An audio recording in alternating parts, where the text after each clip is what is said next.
back with another episode of the Lakers Fast Break Podcast. Good morning, Raphael. It's Gerald Glassford coming right back at you here from Lakers Fast Break, Pop Culture Cosmos, where we cover the latest news and trends in pop culture each and every week, twice a week, wherever you get your podcasts. Also, as well, Inside Sports, Fantasy Football. Want to go ahead and make mention that Inside Sports Fantasy Football, another great season, has wrapped up with our thoughts on the Super Bowl, so go ahead and check it out. Or you can catch it also as well on the Lakers Fast Break podcast as well. Want to go ahead and give a big shout out to all those who help us out throughout the year, including the Lakerholics crew at Lakerholics.com. Of course, Empire Jeff TV covering the Lakers and also as well the Dodgers. Daniel Berry Sports Highlights, also as well, of course, everyone out there that helps us out, including great people like Alfred Esmond, Legend 350, Stone Hansen, and all the great people that are part of what we do each and every time out. John Costas, Clutch Talk and Lakers Corner, Zach with his Lakers Live. Truly appreciate all those great outlets that we're on right now. And of course, don't forget here at the Lakers Fast Break. Don't forget as well, you can like and subscribe. Please do so. It does help the channel if you can. Love to go ahead and hear your thoughts as well in the chat. Also, as well, of course, don't forget you can get a membership now that'll get you inside videos that are released to you guys first as members. Also, inside information. Of course, we throw articles every now and then up there as well. Got shorts that are exclusive now to the area known as the members only platform. So go ahead and become a member today for just $2.99 a month. And it helps out the whole Lakers Fast Break channel indeed. I'm hoping Joe has woken up so he can come and join me here. I've put the call out to the entire panel as far as from everywhere from the Lakerholics crew to, I don't know, I guess everybody, I guess. Yeah. I put out to call to over 10 people. So hopefully we'll get some people joining us today. But he is here. Hopefully going to change his name. It is, of course, the guy behind Ox1947 at LakersBall.com. And, of course, Simblades with a Y.com. And, of course, his game Corrupt, COREUPT on Steam. It is Joe Soro. Joe, great to have you here. Good morning. Good morning. Are you going to give Luka a number yet or what? Shut up. I'll give him a number when I'm number. Good and damn well ready. What is this? Give him 77. Amateur hour? Shut up. You're an amateur. They can't even see it. You can't even see it. How can you see it? I can see it. It bothers me. Yeah. You can't see it. What's up, Kenneth on Facebook? How you doing? We love coming back on the stream. So much going on. Yeah, I'll send it to you. Absolutely. We'd love to have you come back on the stream. Of course, it is Gerald Glassford along with, of course, Joe Soro. Joe, great to have you here. Going ahead and talking about the NBA trade deadline. Some early along the fringes type stuff has happened so far. Reggie Jackson is on the move. Had a couple other small trades as well. Empire Jeff is on Twitter talking about how the Lakers won the trade deadline. We're going to be refreshing on Twitch all day. Your thoughts, my friend, on what's gone on so far? Davian Mitchell at, I guess, PJ Tucker is just like all over the place now. PJ Tucker went up to Toronto. Davian Mitchell is going to Miami. I actually kind of like that for Miami because he's a defensive-minded guard. They're really going defense in Miami at this point in time. But your thoughts on an excellent trade deadline for the Lakers so far? Really? We didn't talk about this yesterday? Or the day before? Do you think they'll do anything today? Maybe, yeah, because I think they're trying to see if they can find a. I don't. Common sense tells me Kleber's not going to get taken by anyone because he's kind of restricted in terms of what you can get. But maybe a favor. Maybe Rob could ask for a favor this time and hook up somebody, whomever takes his contract. I don't know. I think they've opened up a roster spot for a buyout. I think they do that pretty much every year, anyways. And then that's pretty much what I see happening here. Unless it's significant, then I think they're probably done. I really think so. Okay. But I don't know. I don't know. Rob is. I did not expect Luka, and I didn't expect Mark Williams. That was yeah, that was way out of left field. I had no idea. I didn't even think about him. No answer. Well, No answer the at this point. reports had the Lakers first trying down the way of Detroit for Jalen Duren. Your thoughts on the Lakers initially going after Jalen Duren, if you read the reports and believe that those are true? Yeah, I read it. I'm not really don't really care. I don't really care about what could have happened at this point. I'm so not interested in finding out what and where and why. All I know is the Lakers fulfilled everything they needed here in the last 5 days to compete for a championship and also extend that desire for the next decade. And Hmm. I'm not really gonna worry about whether we could have gotten Duran or whether we could have gotten Kessler. I think Ainge is already hurt enough by what's happened apparently from what we've found out, and let him continue to hope to get what he wants for what he has. And Lakers have what they want. The only thing that can ruin anything is injuries, but that's every single team in sports. Yeah. Also here today, dropping in, good man indeed. It is Henry Hill. Henry, great to have you here. Good morning, my friend. Top of the morning, gentlemen. How are you? Tired as all holy hell, but we promised to do this, even though What it time did you might sleep be. last night, Gerald? You don't want to know. You really don't want to know. And then I had to get up early to take the kids to school and the wife to work. But it is what it is. We're here. We're committed. We said we would do this.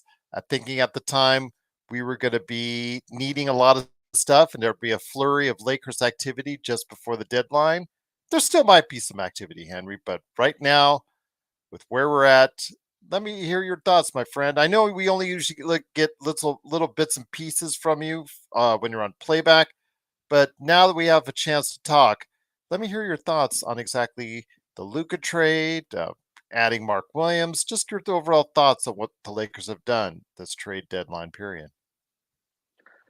I'm gonna spend this weekend while my wife is out with her coworkers on Saturday. Watch some Mark Williams footage games. I did ask a friend of mine who's a huge LaMelo fan if he knew anything about Mark Williams, and he said that when he plays, he's really good, and he had a breakout month this past month. So I'm excited about that. I just want to take a look at it. The things to caution about, my friend told me was one, obviously a little bit of an injury history, but I don't think my friend said he doesn't think he's had any major surgeries yet, just nagging foot, big man issues. Another thing he told me to be careful about is the motor, but I feel like that can be fixed by playing for a winning team. I mean, who wouldn't want to like play with Luka? And Luka elevates his teammates, which goes to my point about the Luka trade. I mean, I think the Lakers clearly won. We've discussed it in the WhatsApp chat we have. Obviously, it's good times. We moved on from AD.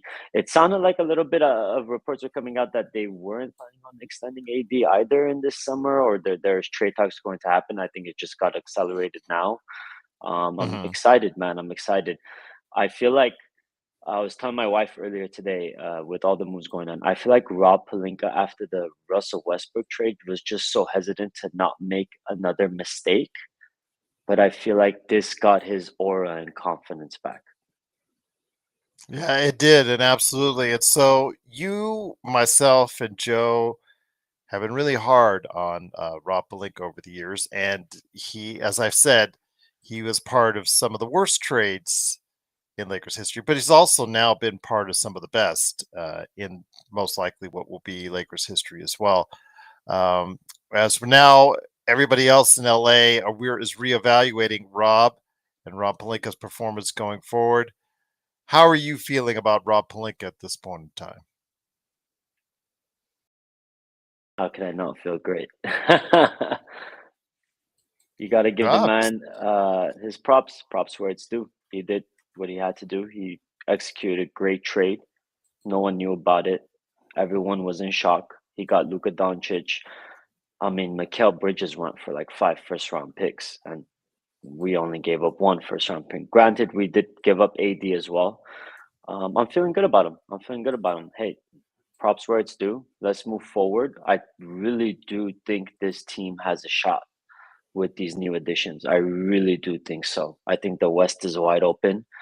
I think Luka is just that dynamic of a player, and LeBron still has it. I mean, now he doesn't need to be the number one guy. We found the number one guy. So you're gonna catch me talking a little crazy here, Gerald. I know we're usually negative, but you're gonna start catching me talking a little crazy if I come on these podcast appearances. If I'm on playback, you're gonna be catching me very positive, talking a little bit crazy, unheard of and things. myself as well. I mean, I've completely done a 180 in the past 7 days about where this team was going to where it can go, and I think it's very justified, Henry, because you and I, over the course of the past couple of years on playback, we have seen under the Darvin Ham period, and now with JJ, that this team with LeBron and AD, that window had, in my opinion, closed. It just, you could not find, with the assets that they had, enough to build around those guys to once again put them back into the mountaintop or on top of the mountaintop for a world championship. I just did not see a pathway through. I kept trying to convey that to the audience. There were some that didn't want to listen. But again, now that this is, as far as it's concerned, opened up a window for us, in my opinion, with Luka Doncic. It's given us new life as Lakers fans because Luka Absolutely, Doncic, it has. even if without the Mark Williams trade, again, as I said in on this chat in the past couple of days, this makes us competitive against any team in the NBA. You get Luka and LeBron in a 7-game series, and if they get hot, Henry, who knows what can happen? But with Mark as a 7-footer coming in there as well, if he can play like he has played in the last month, a lot of good things can happen for the Yeah. Lakers. Like I said, I have to watch more on Mark before I give any definitive take or analysis, but it looks like he was having a breakout month, yes. And I agree. We do have a chance. And time for Lakers fast break to be the most positive show out there, I guess, boys. Let's go. I mean, we got Luka. I don't know what else to say. Absolutely. But Henry, yeah, stay with us. Anything else in the NBA that you've liked so far? Some of the trades that have gone out there. Butler is now, I equated similar to when the Lakers went really old and brought back the 2015 All Star team back in 2022, and Yeah, yeah. I think that the Golden State Warriors have gone that route. And I know Legend is in the chat, and if Legend wants to stop by, Kenneth, I sent you the link as well. So both you guys have the link. But yeah, if uh, I don't know where they're going, I don't know what the direction is. I think this is a sign of desperation on Golden State's part.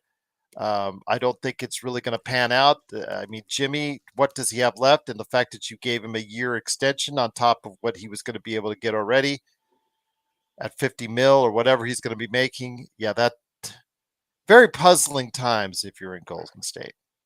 I'll let Joe jump in here right after I say this, because I know the fans are here for Joe and not me. The We're Jimmy here thing, I for they're here for everybody. They're here for it's all everybody. good. It's all good. The Jimmy thing, I guess I can understand it. Whereas, like, desperation for the Warriors, I guess. I mean, sure, maybe it'll make them better. I don't really think so. Well, remains to be seen. The one trade I do not understand is the Brandon Ingram one. Why? Like, what is the point of that? Just so they can get a star? Because he went to the Raptors, right? Yeah, he went to the Raptors, and I'm still trying to figure that one out myself. The Lonzo Ball deal, you know, I know it's been a great culture story. It's been a great story as far as him coming back, but how much does he really give you as a 7-point game backup point guard? But okay, if you want to give him 20 mil, all right, okay, it is what it is.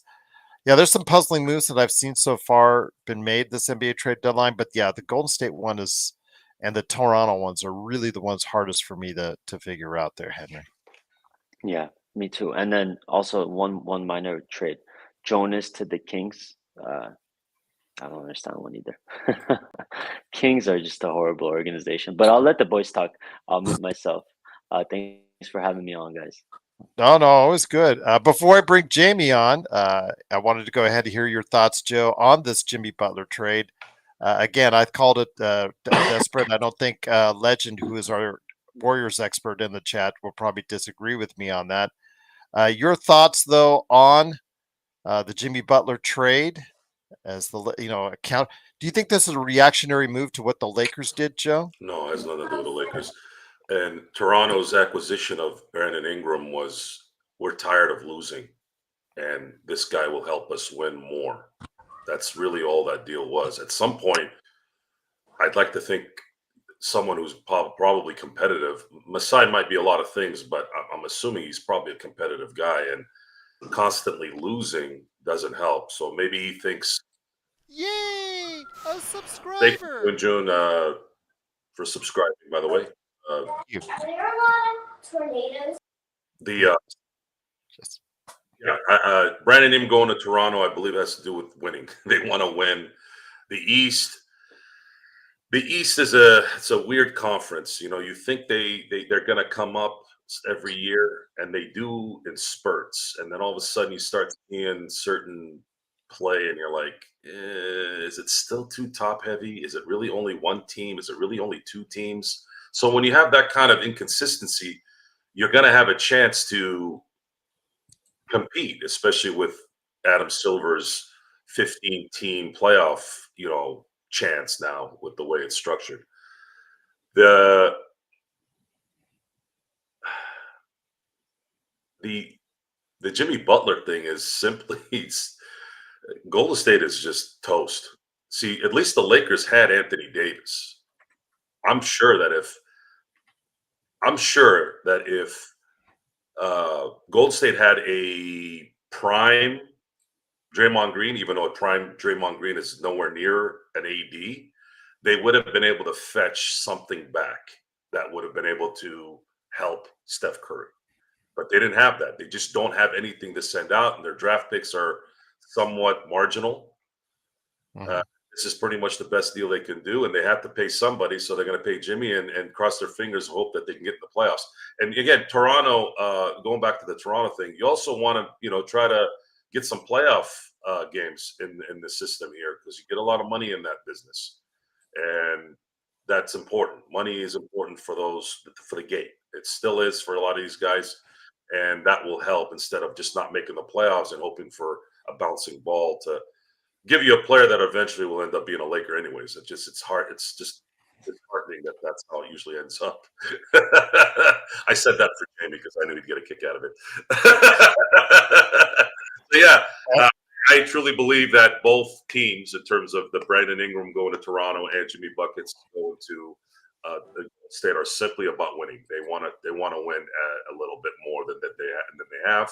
And how it plays out, I'm going to say maybe the best chance for Golden State is they're going to make the play-in. Maybe they can get into the playoffs if they get lucky and win a play-in game. And then Toronto, look at it as maybe they can get a 7 or 8 seed. I don't know about this year, whatever happens this year, but maybe next year and the year following, maybe they could be perennial 7, 8 seed type players or some type teams. Also here today, good man indeed. It is, of course, one big part of the Lakerholics crew, the guy who hosts the Lakerholics on the weekend, the guy who tries to keep them all together before Laker Tom pisses them all off. It is, of course, Jamie Sweet. Jamie, great to have you here. I don't know if we'll have Laker Tom again today. He's probably on cloud 9 because of all the trades, so I don't think he has to go ahead and go red-faced. This hit thing, though, the trade deadline stuff, he should be here. I know. He should be here. He has the email, so I'm hoping I can go. I'll probably text it again for the Lakerholics crew just one more time, see if they'll do it. But Jamie, good to have you here, my friend. Good morning. Your thoughts? It's been a whirlwind of a trade deadline for the Lakers. Where do you think they stand heading into the latter half of the season? Better in Okay. in every sense of the word. Better. I mean, I think as we've all said multiple times, you make that Luka trade 10 out of 10 times, twice on Sunday. Like you just don't not make that deal. You don't not trade it. That's not besmirching Anthony Davis. Anthony Davis is a top 5 two-way player, maybe the best two-way player in the NBA. He's not Luka Doncic. Some people have issues with his weight. They're kind of, I think, forgetting that he's always played heavy. He uses his weight to create space a lot. I agree that it has a negative impact on his conditioning overall, but I don't think he's like a slobby, fat player. Like, he's no Charles Barkley. Let's put it that way. The Lakers are better. I'm having a bit of a harder time. I'm actually writing 5 things right now, and I'm going to have to hop off in about 30 minutes because I got to get fish tickets. But other than that, I might be back after. But the Mark Williams trade is a rough one for me, not because of his youth or skill level or anything like that, just because he's hurt all the time, and I don't like trading for guys that are hurt all the time. I think that's an issue, and to be honest, if I'm being absolutely honest, I don't see a huge. I understand that Mark Williams is better at it, but I don't see a huge difference between him and Hayes. So I'm a little bit like, we traded a cheap 3-point shooter for an oft-injured big man who's better than our currently not injured big man. I mean, Hayes is available all the time. He's never hurt or rarely hurt. So I'm a little bit – I mean, I think this move was made to appease Luka, to make Luka feel like you're in the club, man. Like, we're talking to you about moves. We're doing the things we do with our superstars. We want to show you that we're working for you in good faith, yada, yada, yada. I really, really, really don't generally like trading shooting for non-shooting or size for very small players. And Connect's got a bright future in the league. I do think for this season, you have to make that trade for Williams, because we had, one way or another, we had a hole at the center position. Hayes is a fine backup. He's not a starter. Williams is a starter. It is an upgrade. It's hard I'm having a hard time wrapping my head around this one. It was a move that had to be done. But the Lakers are better in every sense of the word. We're better equipped to play a high level of basketball in the playoffs. We're better equipped to play, to rest LeBron a little more during the regular season, rest Luka a little bit in the regular season. Div X-ray, whatever that. I don't know, Ty Church. Ty Church, you say this as if the Lakers hadn't done a who's who of modern 3-point shooters over the last 6 years. We've auditioned many quote unquote lasers on the Lakers, and they don't show up in crypto. They just somehow forget how to shoot when they put on that purple and gold uniform and shoot 30% from 3. So that's one of the reasons that I was high on at first on Connect.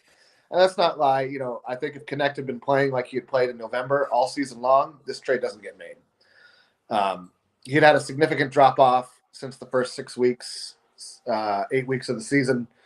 And that didn't seem like he was shooting his way out of it. So I think, that also plays a part. You don't know, did you get November Dalton Connect? Or did you get the rest of the season to this point Dalton Connect, who hasn't really been able to, like recapture that magic that he had in November. He is atrocious on defense too. So sure, but Mark Williams can only dunk. This is what I mean. There's. I'm not trying to say. I think like I said, I think you have to make the Mark Williams trade based solely on the roster construction and the lack of centers that we had at the time. And there's not a great big man. I mean, the Morris brothers are toast. Nobody's expecting anything out of the Morris brothers, right? Either one, Keith or I think we have the better one. I can't remember which one is the better one. I always forget which one is the quote unquote better one. But it doesn't matter. They're like 500 years old. They're they're playoff foul guys. If, I want you to go in there and knock that guy down. Great. I'm doing it, coach. Like that's their role at this point. And anyway, at any rate, my point is this: is that it's hard to know. It's hard. That trade is going to be a hard trade to grade this season, and I think that trade in a couple of years, we'll see where Dalton Connect gets, and we'll see what Mark Williams gets. But I mean, the Lakers are better. There's just no way to. There's no other way to put it, and I'm stoked. A subscriber. Thank you, Tom, for becoming a subscriber. Truly appreciate it. Henry, let me bring it to you because I spoke to Joe a little bit about this. According to Brett Siegel, the Lakers reportedly first offered for Jalen Duren before going to Mark Williams. Jalen Duren, a little bit stronger, a little shorter, but still, very talented, athletic big in Detroit. Your thoughts, my friend? Would that have been a better way to go? But looks like whatever Rob offered obviously wasn't taken by Detroit. Your thoughts? Stone Hansen is on his Twitter saying that he would have liked Duren over Williams. I know that Williams is obviously a little bit more fragile, especially based off what we've seen in 3 seasons. But your thoughts? Would Duren have been the better move? Potentially, yes. I think the overall bigger picture, Jamie hits the nail in the head right there. Looks like they're listening to what Luka has said. Get me an athletic big, someone that could be a lob threat, someone that could play the pick and roll with me, a rebound chaser, a rim protector, and I'll make them better. So for me, it's either or. The main point is that they are listening to Luka. Rob spoke to him. Jamie said it. They went out and got someone rather than a slow-footed center like Jonas Valanciunas or something like that. And which I want to say thank you for not getting. Yeah, me too. Thank you. Me too. Thank you. So for me, it's either or. I believe that Luka will elevate either one. It really just depends. We don't know the full package, as you said, Gerald, what was offered for the Duren trade. So that also is there too. And I think the picks, we have to realize now, guys, now that we did have Luka within the last few days, it's not as valuable as it used to be. So I'm ready to play ball. I mean, I'm ecstatic. I can't wait. Saturday, Monday, when does he make? Whenever it looks like it's gonna be either Saturday or Monday, he makes his debut. Let's get the ball rolling. Let's see how this team goes. I'm not sure if there's gonna be any more moves. If there is, maybe some small moves. But I think they kept the core intact. They kept the rotation intact. They didn't have to give up Rui and Gabe to get like a Nick Claxton or anything like that, which I wasn't high on anyways. Let's just get the ball rolling. Let's see where we go. We're a few games out of the 3rd seed. I like this team. So again, with the trade deadline still counting down, and once again, it's Henry Hill, Joe Soro, Jamie Sweet, myself, Gerald Glassford. Thanks again to the almost 100 people that are watching right now. It is the Lakers Fast Break. If you like what you see, we're here over 300 days a year. Please like and subscribe. Joe, can I ask you this? Mark Williams, you talked about it in the chat. Again, I think that his career will only be enhanced playing off of LeBron and Luka because he's only had limited time that he's been able to play with LaMelo in Charlotte for someone who could help facilitate his game. I understand that he's can be a little bit one-dimensional. He's not going to stretch the floor, but he is someone, again, with his standing reach of 9 foot 9 inches, which is the longest in the NBA. He'll have long arms. He may be able to go ahead and extend quite a bit for lobs. And I think, Joe, again, if you get him into the right format and the right platform, he could really grow and advance. And we saw little glimpses of that before he headed away from Charlotte.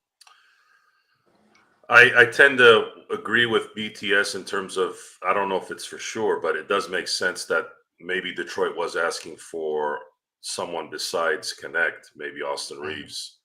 And you can't do that. There's too much chemistry there with Reeves.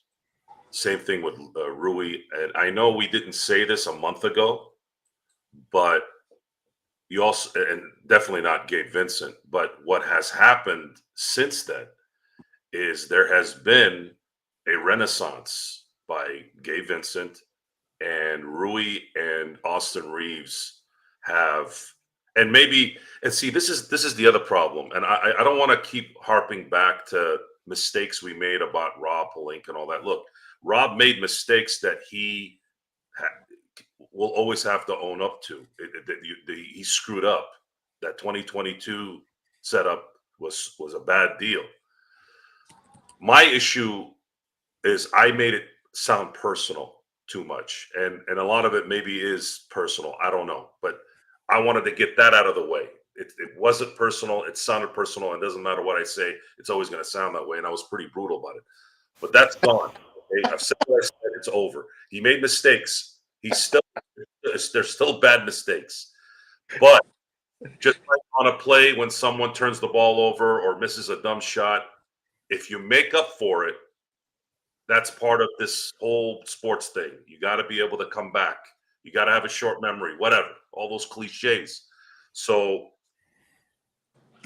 this last few days, weeks, and we'll use your topic as an example. So Duran would have been definitely a guy that would work. I think Williams is more athletic and has a higher ceiling than in terms of actual, like, what Luka would want, being able to get to the basket, jump over the rim, drop a lot of points, whereas Duran's more of like a beast, like a bully, kind of Charles Oakley type. Oh, man, that guy is shredded. So he would have been popular in LA. People would have been like, who the hell is this guy? He's just got like, 10% body fat, right? I do believe that they were asking probably for Austin in most of those deals, whether it was that, whether it was Robert Williams, whether it was obviously Kessler, or at least more draft capital from Utah. And I was only looking at the date here yesterday. Apparently, he just turned 23 in December. This guy has room to grow, guys, and he's got 2 years. I know he's got an extension that can go in the summer, but the Lakers don't have to extend him. They have 2 years on this short little window of pay. Hey, if they want to take advantage of it, let's see what happens, because now, with the way the CBA is, the aprons dictate so much now, how you can get a buyout or how you can't get a buyout. Can you give a full MLE or can you not? These are all going to play into how you prepare for also now the future, because we also have to understand that if the Lakers don't win it this year, it's okay, guys. It is okay. It's more going to be about probably next year. Next year is when they're probably really going to have to kind of come through. But Also, an underrated aspect of this with Mark Williams.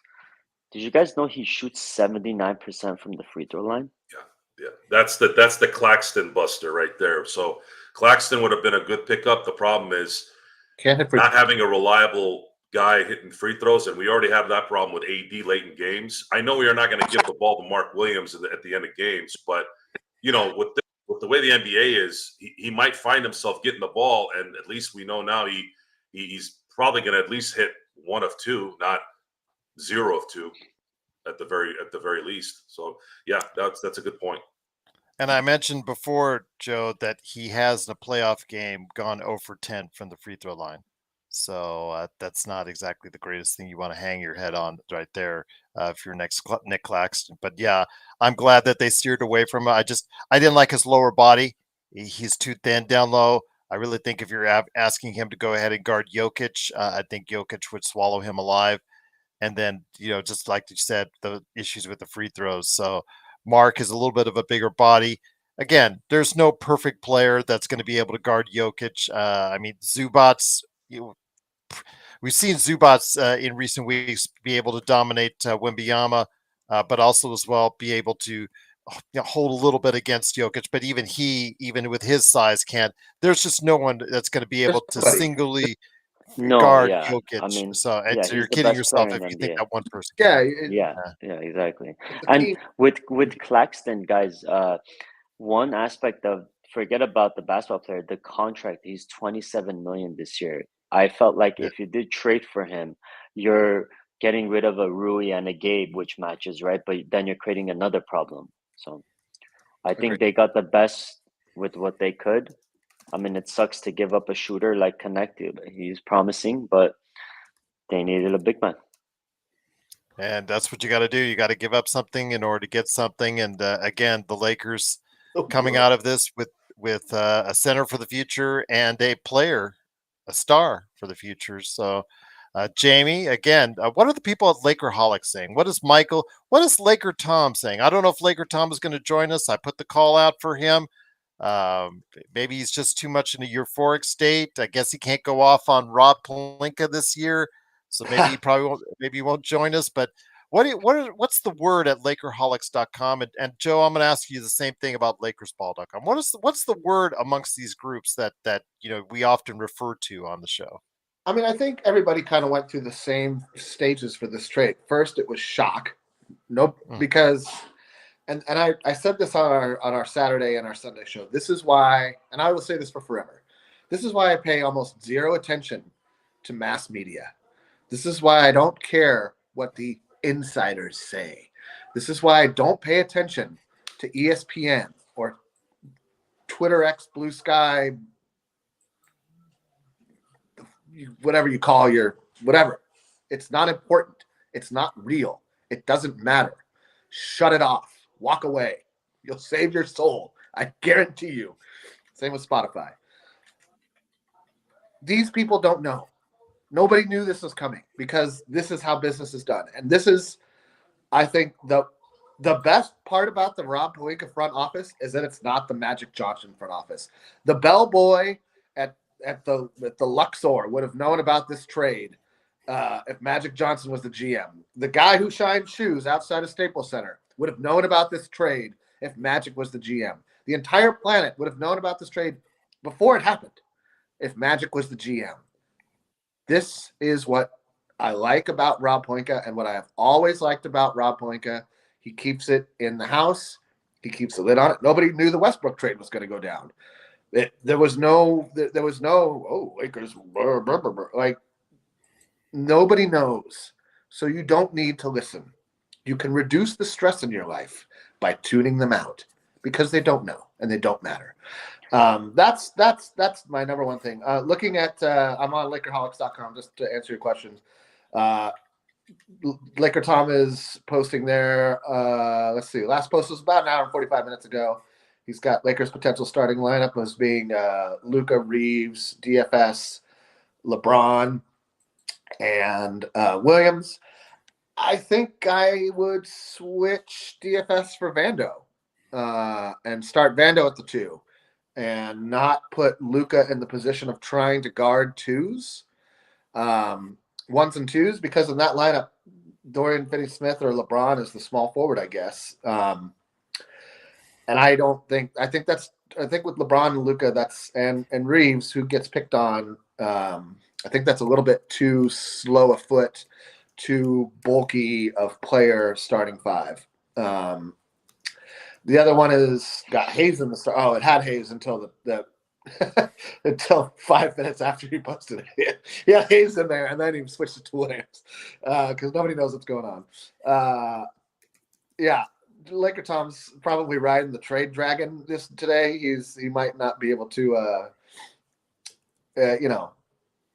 nobody saw this one coming out of the Mark Williams trade. And this is what I have to say. Like, I can't say this enough.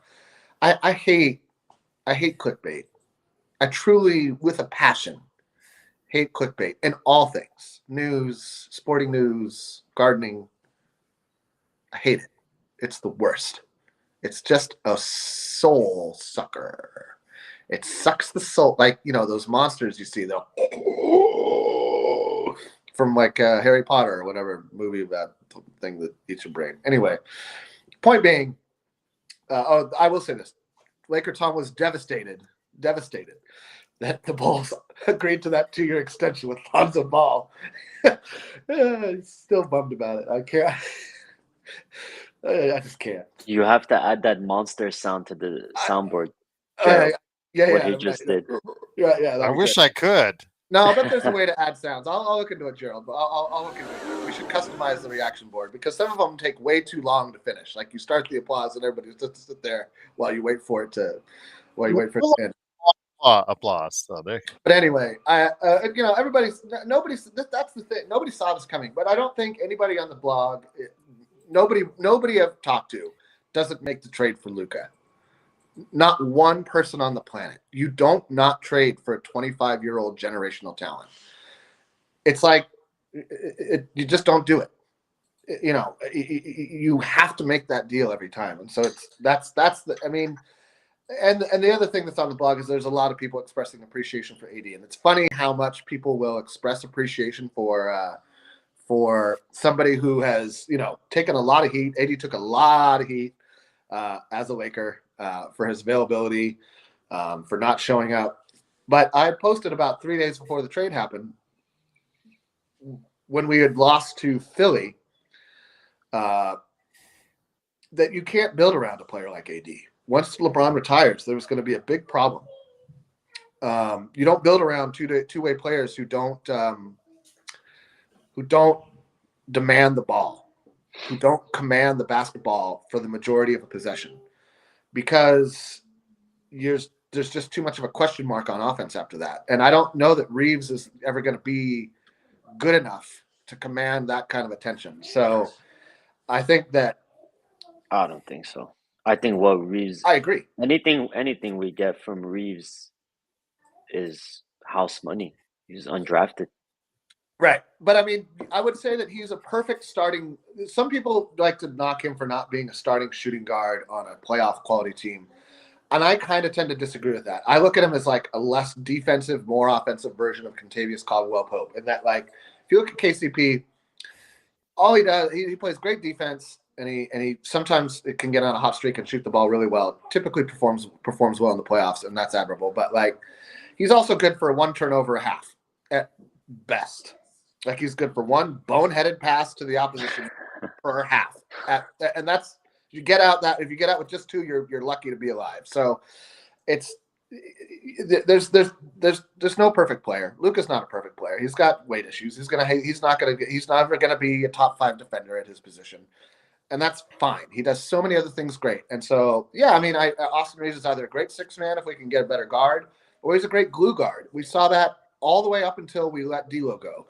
He was perfectly fine at moving the possession, moving the ball, making the offense work, and he's working on his defense, which is the most you can ever ask for anybody. So I like that starting 5 with Vando. I don't know that I love the starting 5 with DFS.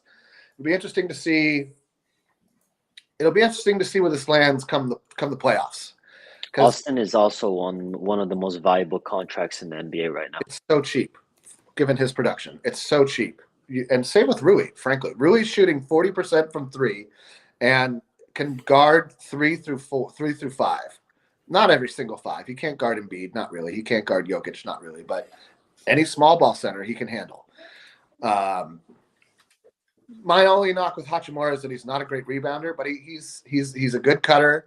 He's great at opening up offense without needing the ball. He's a great off the ball player, and you need a guy like that with Luka, and you need a guy like that with LeBron.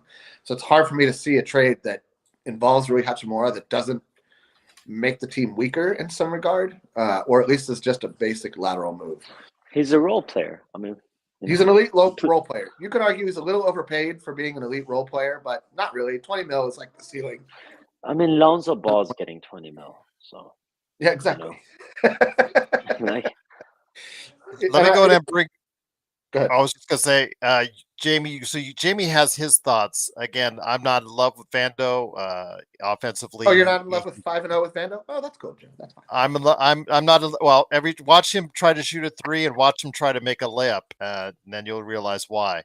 Yeah. But giving you energy off the bench, that's something I think would be okay for Vando. But yeah, the Lakers right there. That's what ESPN is posting right there in their studio. You see it right there as far as their projected starting lineup. Henry, do you have something different? Do you agree with Jamie on that as far as putting Vando in the starting lineup? What did you have in mind? no, I don't have Vando in the starting lineup. Sorry, Jamie. Oh, That's the beauty of opinions, man. We all got it. I would prefer the one on the screen, but Do you want what I think, or do you want me to tell you Yeah, what? how much would you think? How would you deviate it in some way? Because they have Reeves, Finney Smith, Williams, Mhm. James, and Doncic.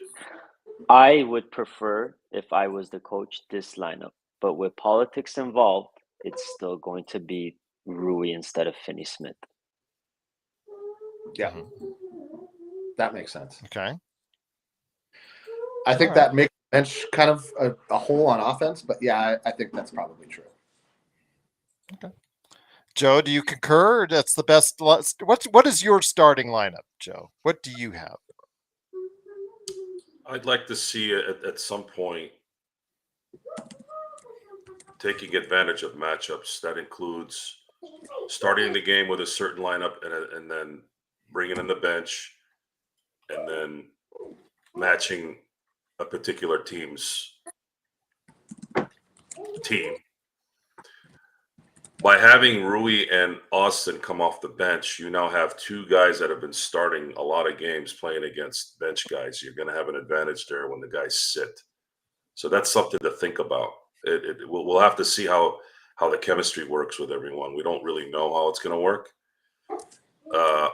Austin's not a setup 3-point shooter, which is why I was initially thinking Gabe would be better at the 2 with this particular lineup.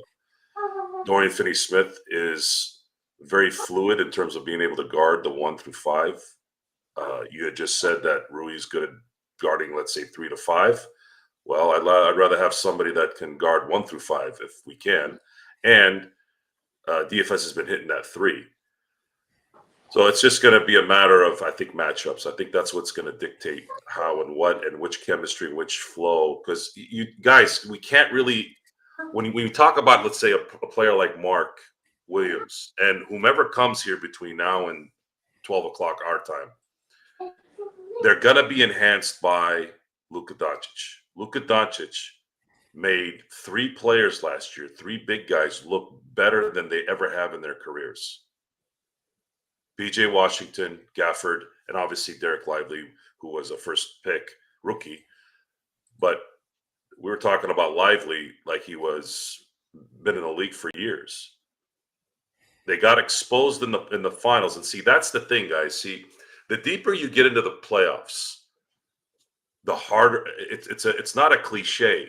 It really does get harder. Why? Same reason why if you watch baseball, why they're going to manage the pitchers, they're going to manage the bullpen, they're going to manage the lineups much more strict than they would in the regular season. That's why Vando disappeared 2 years ago in the playoffs. That's why the Lakers continue to have players that just can't even remotely give anything. Guys like Jackson Hayes, who was non-existent in the playoffs because there's just too much attention to detail, especially with a team that's only focused on one team for about a week and a half. The Lakers, what they've done is they have kind of busted that issue that they've had the last 2 years. They don't have to worry about, oh, are we going to have to worry about this player or are we going to have to worry about this player? Connect and his defense would have been exposed in the playoffs. And you had to give up something to get Mark Williams. You couldn't just give them Reddish and Christian Wood. That's not going to work. You have to give up something. They gave up possibly a guy that could be a clone of in my view, I think he's going to be a Bogdan Bogdanovic type player in the end. I think that's his ceiling. And I think that's a hell of a ceiling to beat. That's a $20-25 million a year player, right? Yeah, and if he stays healthy, that's a good yes, I career. believe that. But Yeah. Mark Williams is the player that's going to be needed with someone who's driving the vehicle like Luka. And he's 23. He's younger than Connect. And he's been in the league longer. He just turned 23, guys. This guy could be the future with Luka for the next 5 to 6, 7 years if he comes through this year. So it matches the timelines. Yeah, the timelines are there. It's the systematic decision making alone in this whole thing, because you can't say the Luka trade was some stroke of genius. Really, it had to have been offered to him. I believe it had to have been offered to Rob. It wasn't something where he said, "Hey, will give me Luka. I just don't. That's one thing I refuse to believe. There's no way anyone would have ever imagined that AD could fetch Luka. So it had to be Nico Harrison saying, "Listen, I want this, I want this, I want this, but what if I include Luka?" What? Really? All right. Shh. Don't tell anyone. Let's really sit down and let's talk about this. You're my boy. We've been working together for years. Kobe's our guy. How did it not turn out like that, guys? It had to have been like that. Not in those words, but that's how it happened. It's the type where your boy says something, you're like, are you serious? Yeah, so just imagine. You guys got to put yourselves in the position. Let's say you have a best friend. Or no, a friend at work that you really respect. Let's not say best friend. A friend that you really respect at work. Kind of like how we have you. Like, I really respect Gerald, Sean, Henry, Jamie. Like, I respect these guys. So if one of those guys came to me and said, "Joe, what if we could get what's her name? The one that's going out with Shams, or was Kay Adams. I'd be like, what? Hey, don't tell anybody. She doesn't want anybody to know. We don't need to tell anybody. We can get Kay Adams on the show. Keep it on the down low. What? Okay, what? What do we got to do? What? And what it would take, Joe. Well, you're going to get less, time. You're going to be more of the guy that's catering to her. And I'd be like, yeah, I can definitely cater to Kay Adams. That wouldn't be a problem. So the point is, that's how that relationship likely went. And when it got done, and a lot of people are now coming out, guys, you gotta open your peripherals a little bit. You can't look straight at this point. People are like, well, why did they give this for this and this for that? Guys, after Saturday, the world changed in terms of those draft picks. That draft pick in 29 and 31 are really not that important after Saturday, because you have Luka Doncic that's going to be, let's see here, in 29, he's going to be in 29. Yeah. And then in 31, he's going to be 31. Yeah. Yeah.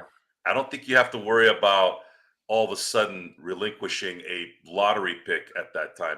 It could happen. Luka could have a catastrophic situation. LeBron could also. All things could go to hell. But I'm telling you right now, even if that stuff happens, that's something that is in no one's control. That's just freak luck, bad luck, whatever luck you want to call it. But the fact that this got executed is astronomically crazy. Yeah. We're talking about a 25-year-old could be a top 10 greatest of all time type player. Now that always makes me irk a little bit. When I hear top 10, they talk about it with Steph Curry. They talk about it with Kevin Durant. Dude, if you guys really look at the top 10 of NBA basketball players, I don't even know how anybody gets to 15, honestly. I've watched 80% of those guys that would be in that category. So, but I'm saying that at least the discussion would be there, because that's how Luka. Dude, LeBron wasn't even on the first 5 of 6 first team All NBA. All-Star team. All NBA first teams. team All-Pro. Even LeBron wasn't even like that. Luka, I don't know if people really understand how good Luka is in Laker area, or in general. Like people who watch basketball but don't really understand what's about to come. I don't think they really Gerald, realize. what is your ideal starting lineup? You asked us. Thank you. That's a good. I appreciate you bringing it back to me. Obviously, with Doncic, LeBron, you want to put Williams alongside of it for the size. I think I would put DFS and Rui Hashimura in there. As far as I'm concerned, I would have Austin Reeves coming off the bench personally at this point in time. His defense, because like you said, he just gets picked on way too much, and it's sad because again, he's averaging 18 and 6. It's sad because Joe and I have always thought of him as the best thing on a championship team to come off the bench, because he is playing for that next contract. he is 1 year away from him seriously thinking about where he's going to be or where he's going to go or if he's going to stay because he'll Mm. be a free agent after next season. So he has to start thinking about his future. And then all of a sudden, Luka Doncic falls on our lap. And of course, we got to go ahead after him. We get him. And now things are totally changed because, again, he duplicates a lot of things LeBron and Luka Doncic already do. So having all three of them out there at the same time, I'm not sure if it's going to work unless the fact that, again, he's going to be able to be a really good spot up shooter. He has improved this year over the course of the past couple months in his 3-point shooting. It's about, I think, up right around 37%. It's been his highest of the season. And I always talked about him if he could ever get it from 37 to 40. I think that's a big improvement in his game if that's the case. I just don't know his defensive lapses, his defensive ability or lack thereof is a big problem. And the fact that, again, we've seen it time over time, he was picked on. Now, some of that, Henry, as far as the increase in that, was because he was handed the point guard position after D'Lo was traded away. And so much was put on his plate. You can see defensively, it just, he just had to give up something and it gave up defensively. Now, he wasn't a good defender to begin with. He did about his best job as he could when he was playing against Murray in the playoffs, because you saw Murray really struggle for the most part outside of those game winners. But again, teams are still going to go at him. And I think if you put him in the starting lineup with those guys, I think it's just going to be really problematic. And I know that every analyst I've heard, every podcast I've heard since then has talked about, oh, defense is still the issue, shooting is still the issue. I think if you have DFS in there who's played pretty good since he's come over from Brooklyn, again, I would like to see him be able to score a little bit more because if he just stays around 10 points a game, I don't know how much of a threat the other team sees him as, but he has shot well from behind the arc since joining. One of those, as you say, Henry and Joe is agree with you, and I agree with you. They put the Lakers jersey on there. 3-point percentage seems to go down. In his case, it seems to be right where it was at when they traded for him. So that's a good sign for Lakers That's fans. a huge sign. Yeah. And, he is going to be turning 32 pretty soon. I understand Joe thinks that's still, okay and young. But again, his skills right now, maximize his skills by keeping him in that lineup, unless the Lakers find something a little bit more convenient here in the next couple hours, which I don't think they will. But I want to be surprised again and hopefully pleasantly surprised. But that's where I go with their starting lineup, and that's where I think they probably work out best. But again, we'll have to wait to see. Egos, as you said, Henry, come into play in all this. Politics come into play in all this. And to tell Austin you're going to go back to the bench, I think it's going to be a really hard call for JJ in his rookie season, and we'll see if it happens. Because remember, he was a vet, just like they were for so many years, and to be told he had to go back to the bench after being a starter, that's one of the hardest things to do in the NBA is going back and understanding what role it is that you want to play other than the one that you think you can do best for the team or for yourself going forward. So yeah, I think at this point in time, that's probably what I would do as my starting five is DFS, Doncic, Rui Hashimura, LeBron, and Mark Williams. But again, if you guys have thoughts in the chat, please let us know. I mean, my gosh, 162 people here. Thank you so much for joining us. It is the Lakers Fast Break. We're here for the NBA trade deadline special. We're going to make sure we post all the moves that are going on right now.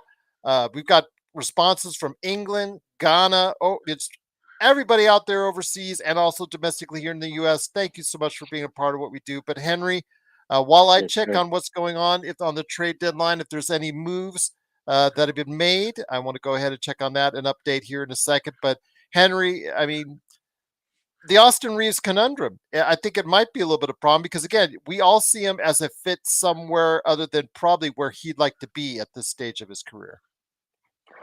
Yeah, it might be.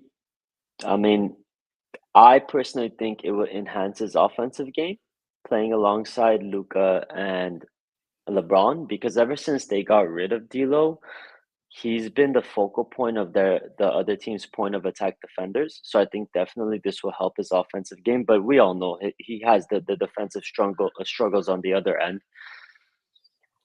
I just think there's no way in hell you can move him to the bench at this point. Just too much politics. The team is rolling. You got to go with it.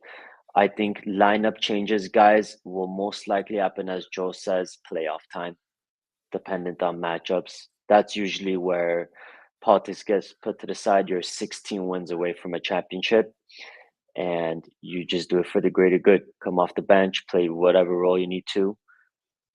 I think for the regular season, though, you try to keep the locker room intact, locked in, bought in, especially for a rookie coach. I think that's super important this year for him to have the stars back him and to have the rest of the role players bought in as well. And then when it comes to playoff times, everyone is going to strategize together. So that's when lineup changes. I think you'll see DFS inserted, perhaps Austin off the bench, just depending on who they're playing. Yay! A subscriber!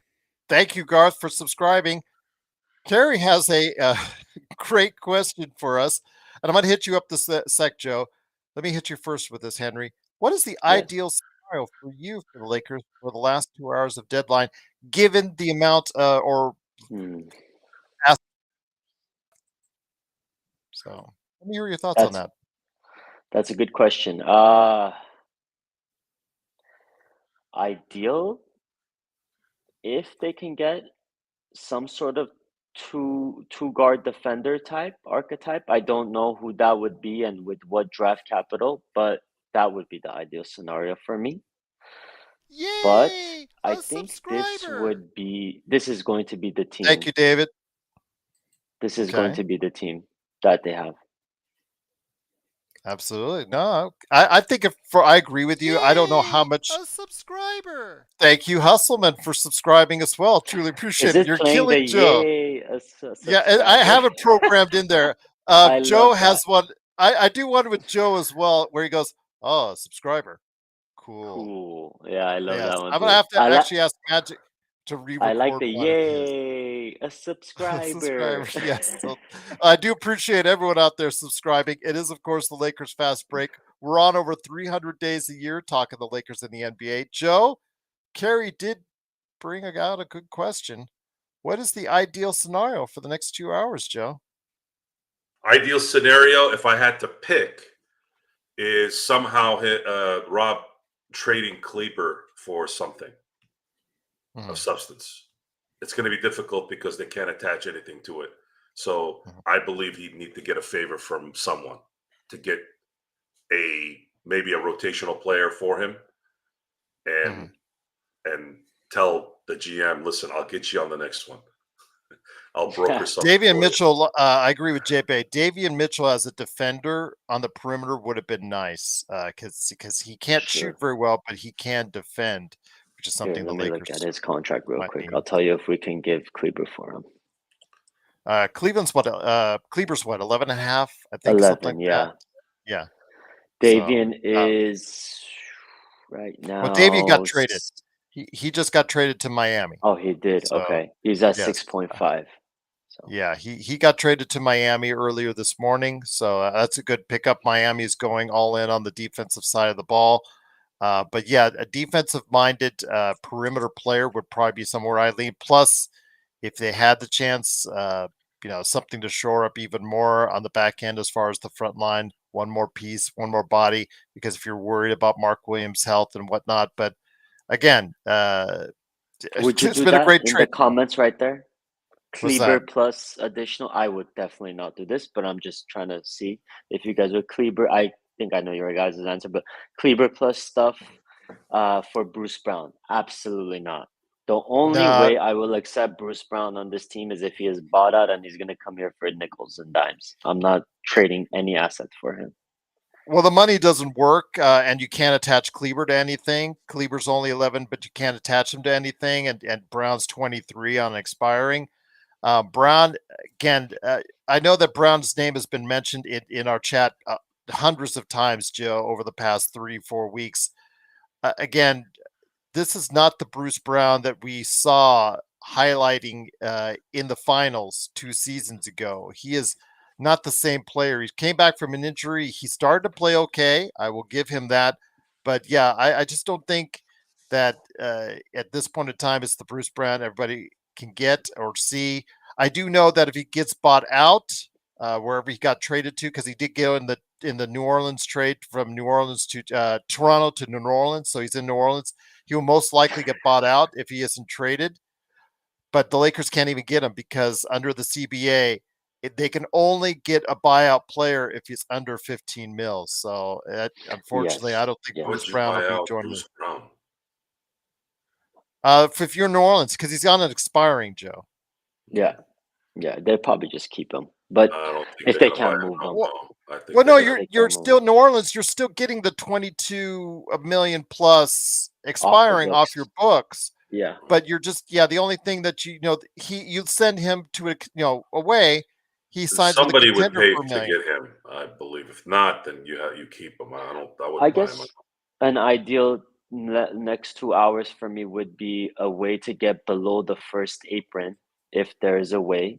So, Mhm. should there be any buyout candidates that they can have all of the candidates available to them rather than the ones that are above the 15 million contract threshold? Mhm. Absolutely. And then Milwaukee just made a trade earlier this morning with What's up, Patrick CJ? Baldwin. Yeah, and that's basically for cap relief. So Milwaukee's now under the second tax apron. They've kind of cleared it by the skin of their teeth with the Kuzma trade yesterday, but they cleared even more. There's only a couple teams now, Joe, that are in that second tax apron hell, and one of them is Boston.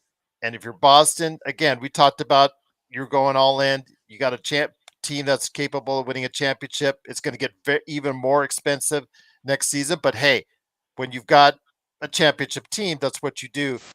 In the case of Phoenix, however, that has not quite gone so well, has it, Joe? No, giving the no trade clause to Beal was the biggest. I think Washington gave it to him. Sorry, it was Washington who gave it to him. Yes. In that contract is much like how Westbrook ended the AD LeBron era, and it ended any chance of Durant being able to compete for a championship. It's almost Were like you it's surprised that he worse. said Ooh, no to It's going actually to worse Golden because State? they can't get off it. they can't do anything. They can't do He anything. runs the show. He runs the show there. So Were I you like it right surprised here in Gerald is Phoenix. asking that he said no to Golden State? I'm not. I'm Yeah. not surprised about that. You're not surprised? Are you surprised, Nah. Joe, that he said no to Golden State, Kevin Beal? Durant? Oh, Kevin No, Durant? Durant. No, I'm not surprised because Draymond Yeah. Green's there, Yeah. and I wouldn't want to go over there if he's there either. Yeah. But let me bring up one more time something that you Guys, brought I have to jump off for work, but appreciate you guys' time. Good to see you. no Henry. worries. Thank you, I Henry. will be back. Your beard looks great, by hopefully. the way. Thanks, guys. Thanks, guys. But I will leave with this, man. It's exciting times, guys. It's exciting times. I'm very optimistic about this team. You guys are going to catch me on playback.tv/Lakers Fast Break talking crazy. I'll see you Good guys deal. later. Looking forward to it, Henry. Have a good day, brother. Thank you, Henry. Appreciate it. Henry Hill, truly part of what we do on our playback. No, Dave makes too much. I think he makes 13 million. Dave, as far as I'm concerned, and so basically, what would happen is Utah would keep his salary, the 13 million. If let's say he gets bought out, whatever team that signs him would only sign him to a minimum contract prorated, which would be about what, $1 million, $1.5 million. So that is the only thing they'll be obligated for. Utah will still be obligated for everything but that $1 million, $1.5 million or whatever he signs for with that other team. But if it's under 15 million, which I think Schroeder is under 15 million. Did we talk about that last night? I think we did. I think we talked about how he is I think 13 million, Joe. Let me go ahead and check. Let me check here real quick. Sorry. Yeah, I'm going to check right now. Golden Sport State. Track. Did they already Sport Track update? I has. think they updated what I have here. So he's in He's Utah. 13 mils. So he would be eligible for the Lakers to get in a buyout. As far if he is bought out, if let's say he's bought out, he becomes a free agent somewhere, he wanted to sign with a team, he could sign with the Lakers if that's The possible. Lakers have the leverage in this case in terms of getting maybe another player to add depth.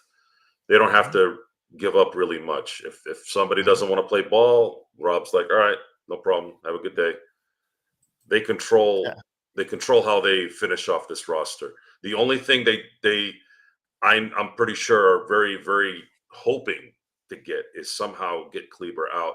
I think in order to get Kleber out, they'd have to probably take on a contract that's maybe an extra year. Or that pick swap. They have 2 pick swaps left and a second. I don't think Kleber's worth a pick swap. Okay. This team is pretty stacked already at this point. And when I say stacked, I'm talking about they have a playoff roster. Stacked means 7. Yeah. Yeah, you have. So you can't attach picks anyways to Kleber. So yeah, correct.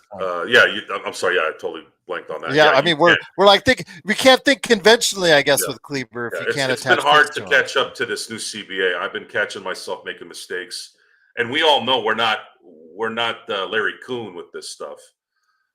It's just I can't read. What is it? 700 pages. I'm not going to be able. Even if I read it, I'm not going to absorb it all. I have to read it a few times. But we know the basics. We're getting to understand the basics here, and I think that's part of the excitement about what just happened too. Is the fact that the Lakers were able to squeak in maybe one more time, getting players the way they would always get players.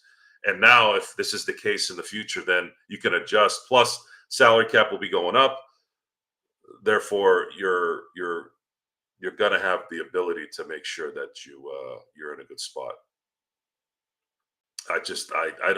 Kleber's got to be the only feather that he wants out. If he does that, I think Rob sits at 12:01 saying, "All right, I think I did everything I wanted." That's a good question, Blue. I'll ask that in a sec. But with Luka Doncic, you wanted to post this. You wanted me to post. Yeah. Luka is an absolute. He is lethal against Denver, guys. He is lethal. He's lethal against everyone, but he has a special thing from me. You're talking about a guy that's averaging 27, virtually 10 assists and almost 9 rebounds a game. I mean, it's almost a 27-point triple-double against the best player of the last 5 years, and they won a championship. And now you're giving Luka all the tools that he needs to really, really, really do some things here. I'm going to keep asking this question for the new people that hear this.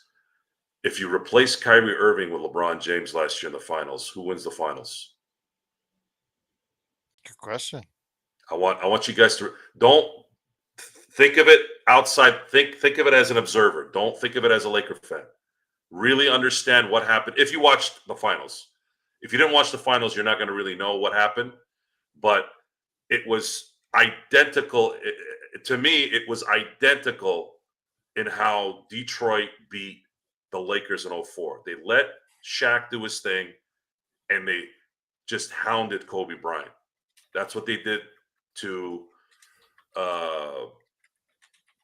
That's what they did to Kyrie Irving. Now they hounded Luka too, but Luka was still dropping 30 a game. But it was Kyrie who did not show up, and that was the undoing. If Kyrie played like he did, let's say in 2016, Dallas would have won the championship.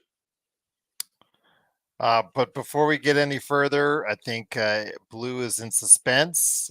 We have to know: does Joe forgive Rob for drafting Bronny? I think Blue might have not been here when I said that I had made mistakes in terms of how I conducted myself and made it personal.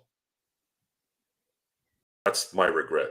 I don't regret calling him out on the mistakes that happened. It's still there. He still made those mistakes.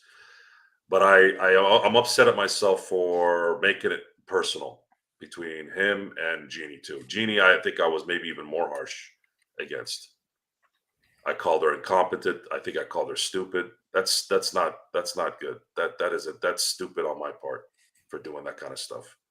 And it's easy to be all happy and nice now when you get what you want, but the real people who care are going to like you when you're not doing well and support you when you're not doing well. And I failed there. I failed, and I should be called out for that. And if there's no forgiveness from that, I understand. It was a what's the line in Harold and Kumar? Yes, it was a dick move on my part. That's why I'm paying for your meal. It was Neil Patrick Harris when you've seen Harold Kumar, right, Gerald? Yes, I have. Yeah. Remember the scene when they finally get to White Castle? Sorry guys if this is a spoiler. I highly recommend Harold Kumar go to White Castle, by the way. It's a stoner movie, and y'all know I don't like that kind of stuff, but the movies are great. It's the modern day Cheech and Chong. But anyways, so yeah, Neil Patrick Harris finally ends up showing up at the White Castle with their stolen car and apologizes, pays for their meal, and again, that's where that is from. Thank you for the clarification. Yeah, you are correct. They could not get Dennis Schroeder. It's 12.8. It's not 15 million. 12.8. Where did they come up with this, man? Did they have to do that? Really? Yeah. Well, you can get a buyout guy, but if you're in the apron, it's got to be 15 mil. Like who wrote this up? What lawyer? 12.8. I should say 12.8. Jeez. Yeah. 12.8 million. So yes, Schroeder would not qualify. So it makes slightly more. So don't worry. The people who said Schroeder is trash in the chat, don't worry. The Lakers, unless they trade for him, will not be getting him. So yeah, here you go. Yes, and also in response to my dumbness, you are not going to see me criticize Bronny James. That's the give back. That's the return I have. I'm going to support his play and redirect that irritation to respecting LeBron and his son and his family and respecting the Lakers. Because when you screw up, you got to own up to it. When you screw up, you have to own up to it. And when you do it in a stupid way like I did, you got to understand that there's likely not going to be a forgiveness. You have to sit in it. So it is what it is. I've said this, and I'll probably have to say it again. But Blue, that's the case here. Yeah, I'm not very happy. I'm not very happy with myself. I really am not. I fell into a moment of weakness. No, just it's one first round pick, Mike, and a swap for Reddish. Well, okay, if you're considering Connect as a first round pick, okay. In theory, I get it. So, yes, again, for the player that they want, Joe, looking at that trade, some people are still divided on that. In essence, yes, they gave up 2 first round picks. If you consider Connect this year, who is this year's first round pick plus a swap. The swap may not convey. So if the swap doesn't convey, then really what really matters out of it.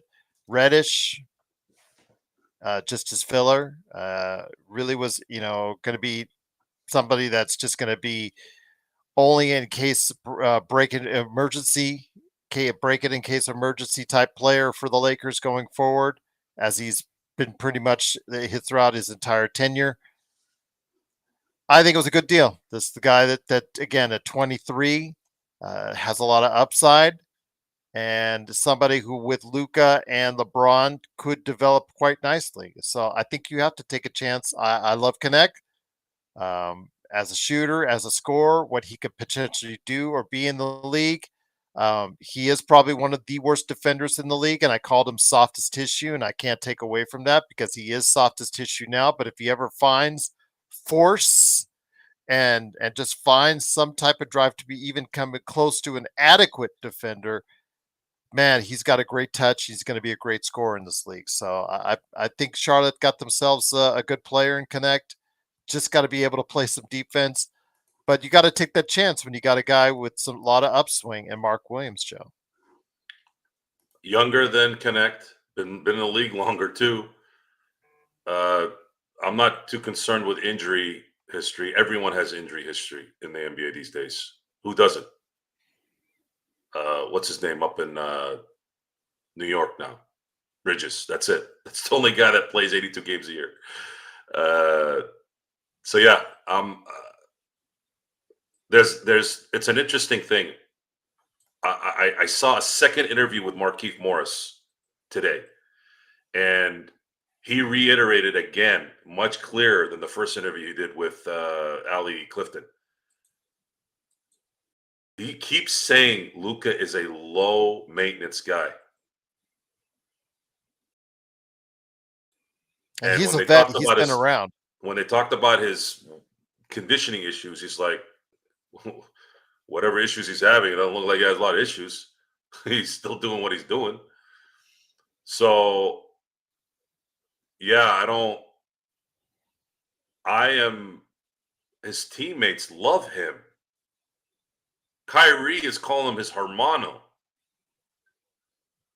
DFS loves Luka.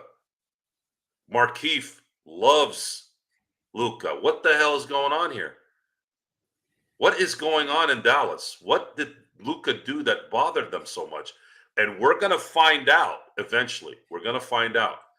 I'm going to say we're going to find out in the next few, in the regular season, right? In the next few months, what that really meant. What is it? I don't get it. I don't get why that. What did Luka do behind the scenes that pissed these guys off so much? Because I'm not seeing it coming from the players. I'm just noting to Eduardo that a little thing here based off of the trade that was just made.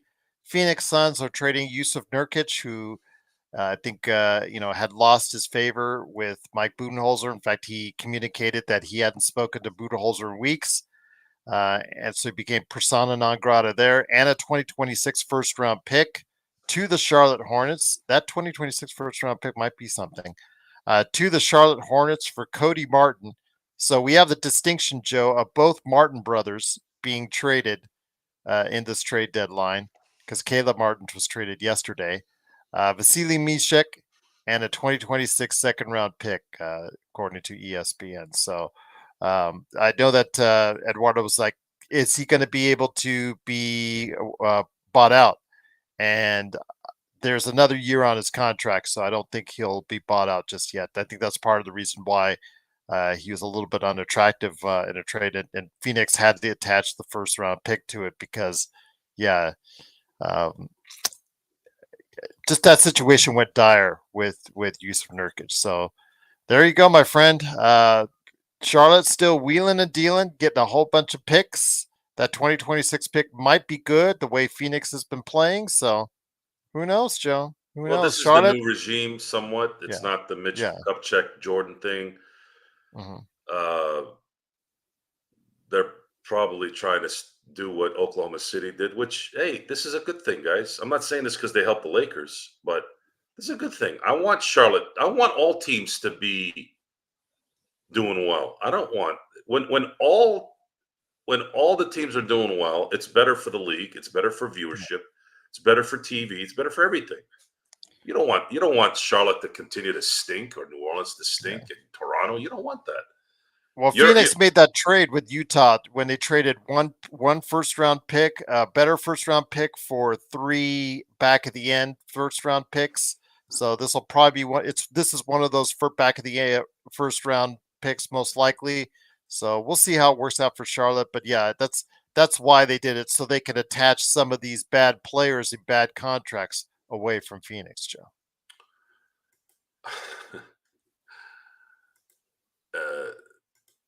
I'm probably waiting right now for what might materialize with this Durant thing. There's a lot, apparently, according to Shams, there's a lot of teams trying to get Durant right now.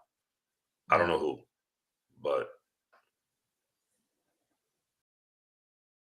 what if this kind of just came to my mind? What if Boston makes a deal to get Durant? They've been very quiet, Joe, outside of the Jaden Springer trade, just to get off. What if they send Porzingis and Derek White and 3 first round picks for Durant?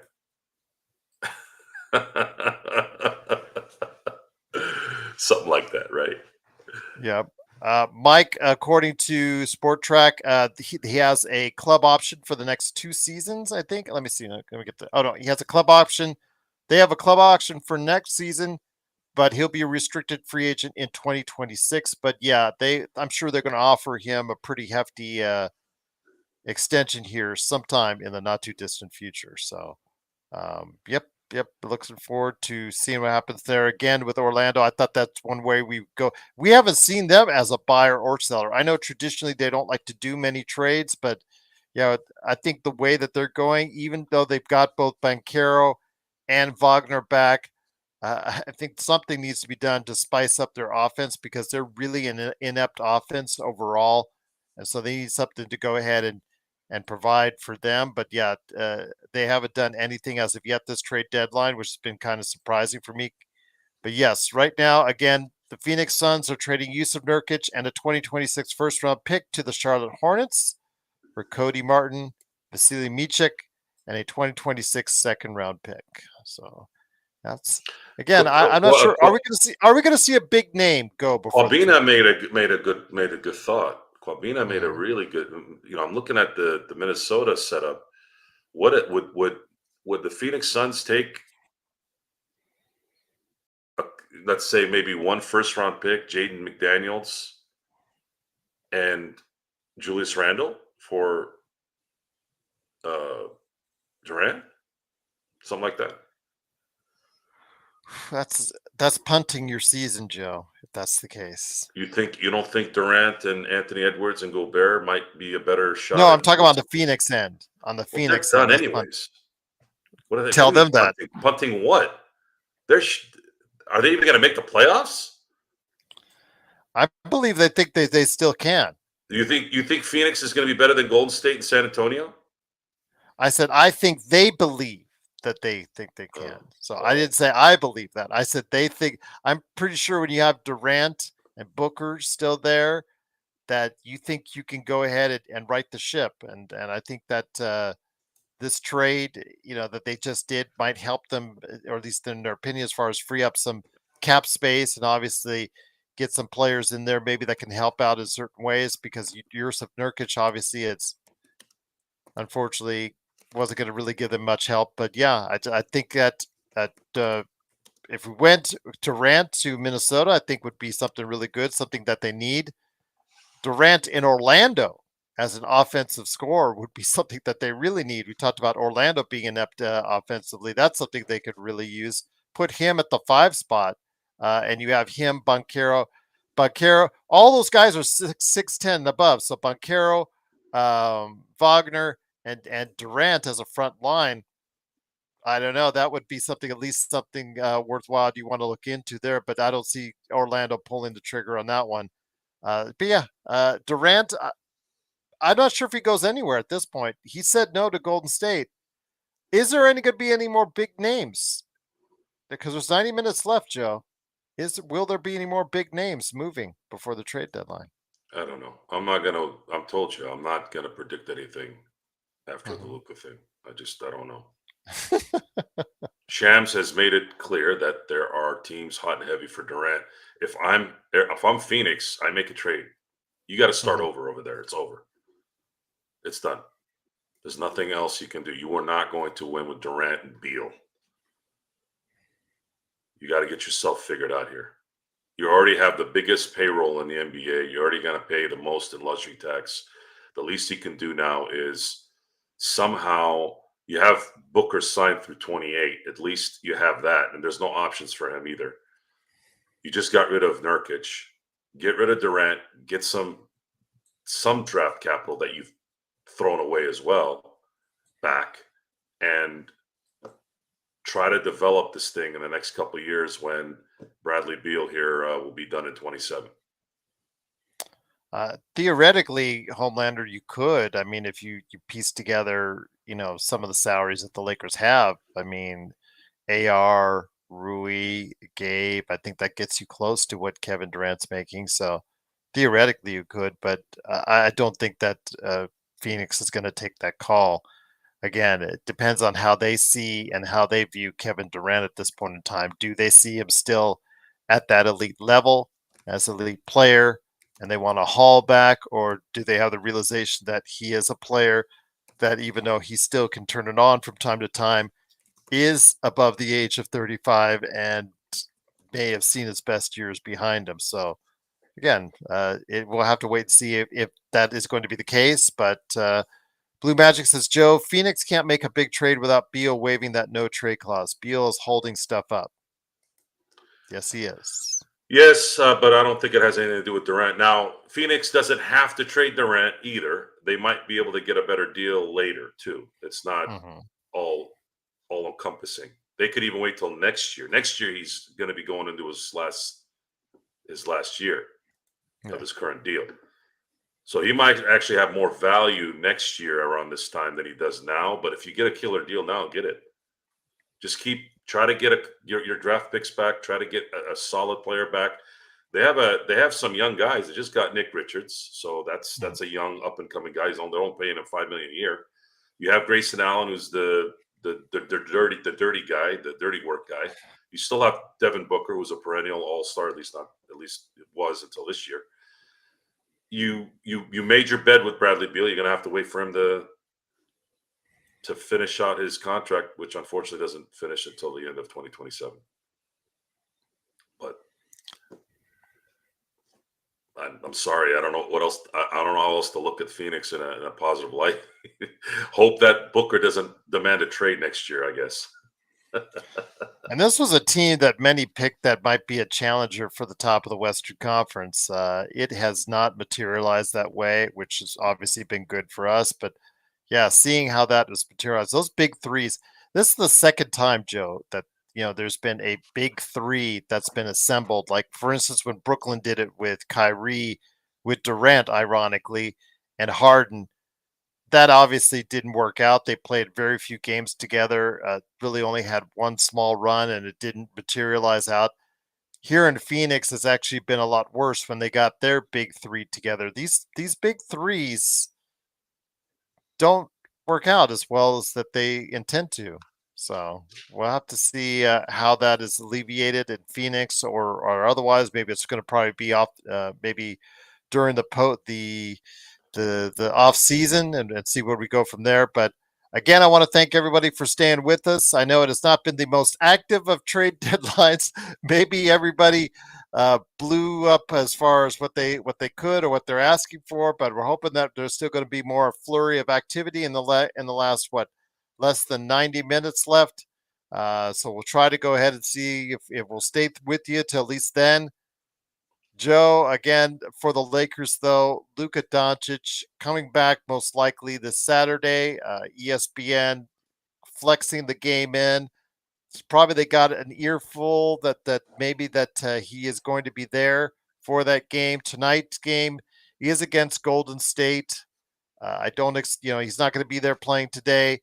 Mark Williams won't be there today. But again, this is the thing at home. If they can take this game shorthanded like this, heading into the Luka game on Indiana, my gosh, the momentum keeps on rolling for the Lakers. They could, we talked about this before. We're thinking, third place in the Western Conference, maybe even a hint at second, although Memphis is playing still really well. We wanted top four at the very least. We want a home court first round and then let things develop from there. Maybe with some luck, Clippers will continue to play well enough to get the 6. If the Lakers get the 3, then not only are they at home, they don't have to travel much. Because in the West, the Lakers teams have to travel to Minnesota, Memphis. If New Orleans was a factor, have to travel to New Orleans. These places are far. These places are technically East Coast type distances. It will help. It will help, especially if you're going to play somebody like Denver and deal with the altitude. The last thing you want to be doing is traveling a lot before you go there. And I think the 3 is very likely, should everybody stay healthy. I think that's almost guaranteed at this point. Number 2, Memphis would have to have a bad week where they lose 3 or 4 in a row and the Lakers win 3 or 4 in a row. And then you can start talking about the number 2. But Let I me don't, ask I you don't, this, Joe. I don't see the three or the two being that big of a difference. I mean, you would have to start if Memphis wins. Let's say they get the second seed, Lakers have the third. They win their first round. Memphis was the first round.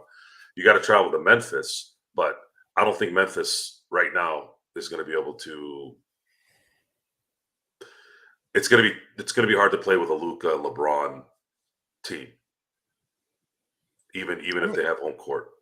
Let me ask you this. How soon do you think it'll mesh? Because obviously there's going to be an adjustment period for all the new additions to come aboard, be able to work with the team. But, these are veterans coming in. It's not like they're rookies. So they're familiar with, there's still subtle differences, but generally a lot of these plays are run the same way, the same fashion in most cases for these NBA teams. How long do you think it will be before we actually see the product on the court that we're envisioning for this team as far as fully meshed, fully worked out, that type deal between LeBron, Luka, Williams, and the rest of the Lakers? Mike, that's an excellent question. I'll get to it in a second. Let me answer Gerald's question first. I think it's going to take probably a few weeks, and that's kind of short just because Luka is that good. Luka has an instinct to the game that isn't taught. You can't teach what he has. And when you have that kind of ability, you're not going to be able to worry about, is he going to know that Reeves is cutting or going over the screen or whatever.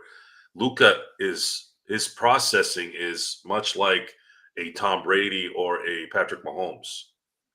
He will work off of your movement versus, I'm waiting for you to do this, or I'm waiting. Like he'll adjust. If you're not moving fast enough, he will figure out a quicker way to get the ball to you, or delay it a little bit more, or do it himself. It's not even fair how good he is. It's not even fair that he can do that. And very few people, even LeBron can't really do that. See, LeBron is so physically gifted, and his physique, his physiology is so. I know anybody that's dedicated like that needs to be praised. I'm 100% on that. But he also has some kind of a gift with his fibers. I call it the Matthews kind of stitching in the body. Matthews is in the football players. Bruce Matthews, Clay Matthews Sr., their dad when he played in the 50s. Those guys played 17, 19. Their dad played in the 50s for 14 seasons. These guys are made different. Ray Lewis is made different. LeBron is made different. He adds to it because he's dedicated. But the guy is he's built to play basketball, and it's just that's what his destiny was. And he has more of I'm more talented than you, I'm faster than you, I'm bigger than you, and I can handle the ball better than you, and I'm going to do what I do. Luka is not as gifted as LeBron. He is not going to jump out the building, but his processing, which is very in tune with a Magic Johnson or a Larry Bird, gives him almost an even playing field. That's how, processing wise, how much better he is than everyone else. So I believe it's going to be an easy transition because of that. And if you don't believe me, even though he wasn't a point guard, all you have to do is watch the New Jersey Nets game, the first game that Pau Gasol played back in 2008. It was seamless. It was seamless. It was like he had been playing with those guys forever because he's so damn smart. So, yeah, I'm not expecting more than a few weeks. Could be less.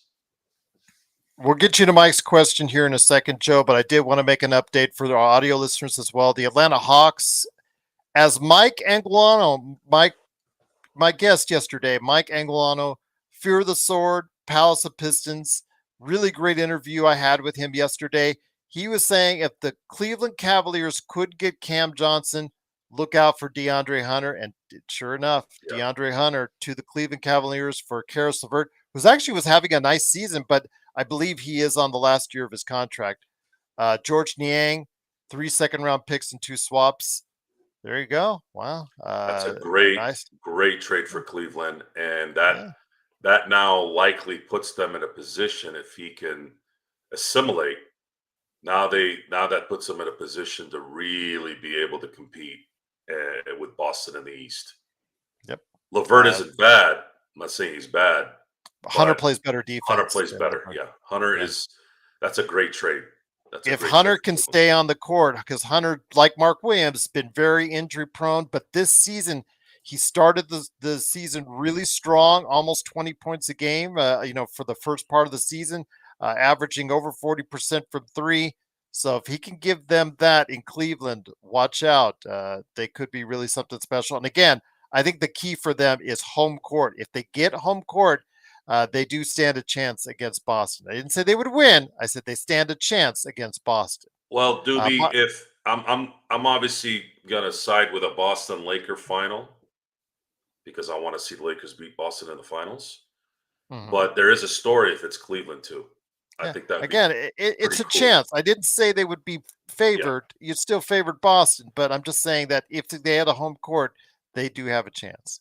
Absolutely. This gives them a better chance than what they had 5 minutes Yeah. ago. That's all it is. I agree. Yeah. I agree. Mike Lopez has that question for you. Do you see LeBron take a page out of Otani's book and give the Lakers financial flexibility to go after someone like Ingram or Kuminga? Or do you see LeBron asking for $50 million again if he opts out and does the 1-1 again? Like I had said, whether it's play, he now has an extra incentive to play and continue his career, Joe. But I was saying he would continue in the past for Bryce and all that stuff. But now he has a real incentive to keep on his career now with Luka being in town. Do you see him making that financial Okay, reduction? guys, I'm gonna use all three sports as an example here. So you've heard football players in the NFL restructure their contracts, and they free up X amount of dollars once they restructure. And the first instinct is, man, he's really helping the team. Yeah, sure, he is helping for now. And by the way, he's getting paid that money anyways. It just gets moved up to the front. So that's how it works in the NFL when they restructure. They'll usually turn it into a bonus or a signing bonus type thing, right? In baseball, especially in California, guys. So what Otani did, and he does want to win. A lot of it is part of that too. But the other part of him deferring $680 million is there are tax benefits in doing that. Because he can get paid that money outside LA, outside California. It's actually better that they defer in that situation because half that money would be gone in California. They got jock tax, they got state tax, obviously the federal, you got Medicare, you got Social Security, you got all that stuff, right? So by deferring, for a lot of these guys, it's actually beneficial because they get to keep more of it if they extend it out. And then, of course, winning is part of it. Otani knew. Otani brought that to the Lakers, to the Dodgers, by the way. I mean, they could be lying, but I don't think that's a lie. Otani brought that. That wasn't a option that Friedman said, hey, can you defer $680 million? No one in their right mind would have asked that. It has to be true. Because Otani knows. Otani makes $70 million a year in endorsements. Guys, you know who was second? I'm talking about all athletes. Yamamoto, his teammate. I think he's at like 18. I have to check those numbers again because I think they're probably different now. Imagine that. 70 million. And the closest guy is like 18 million. All right.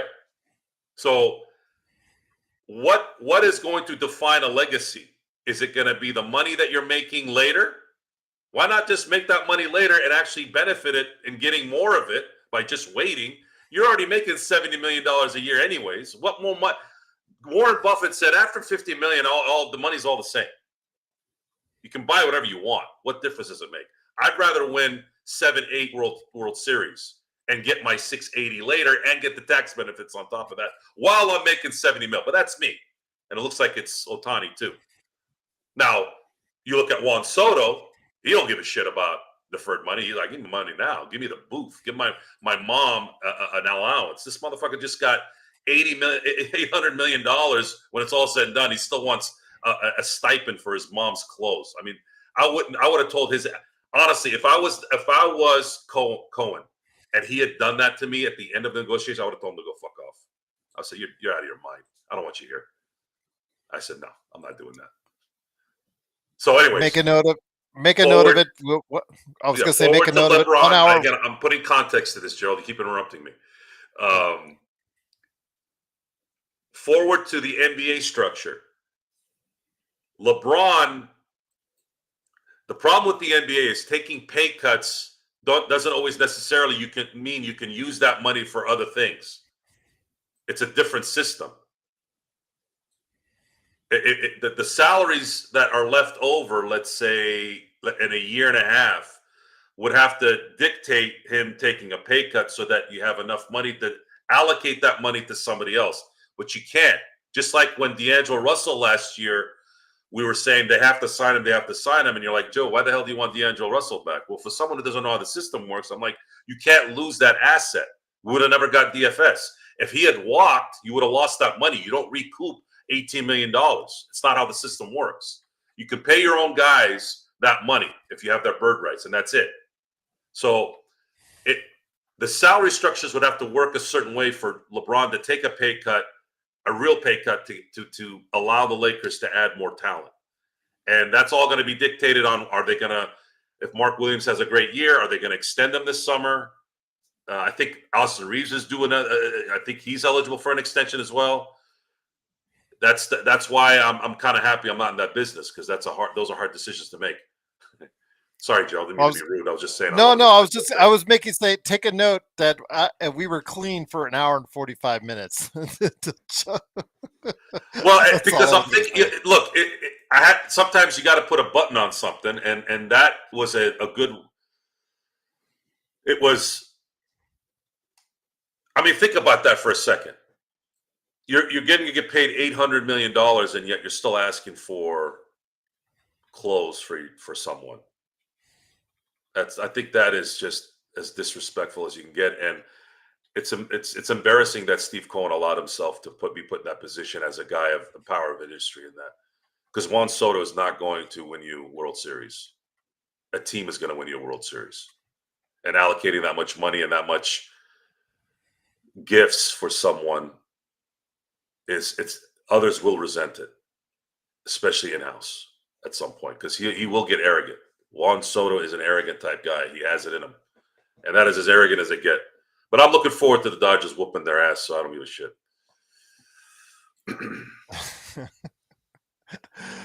Rich Gaming and someone. Gerald, just put a beep on the edit. Can you do that?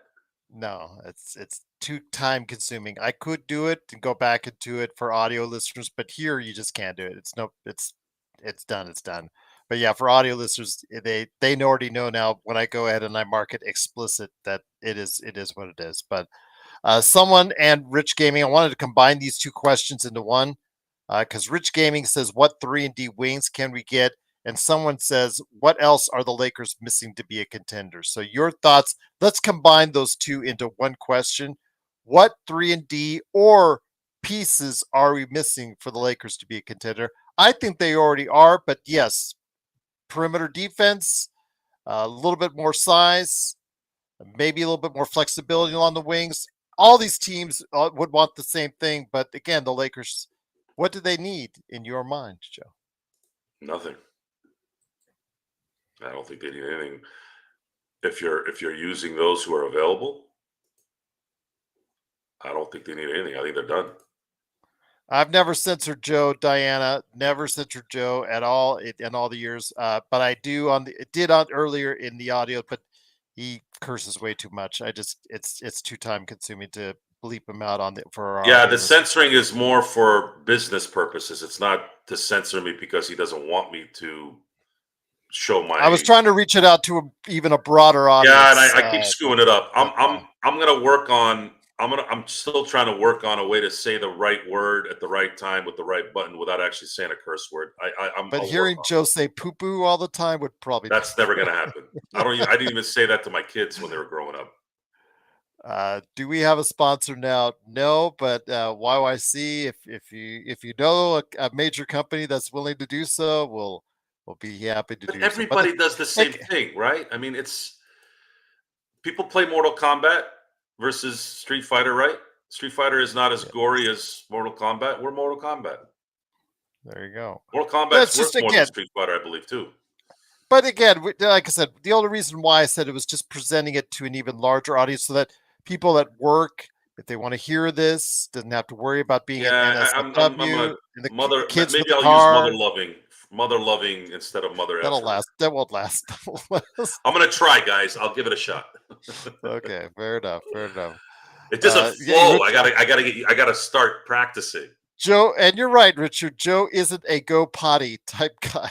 No, I that word does in my culture. No, not in that word. Never really. I mean, I've said it, but it's not. Yay! A subscriber. Peter, appreciate it. Thank you.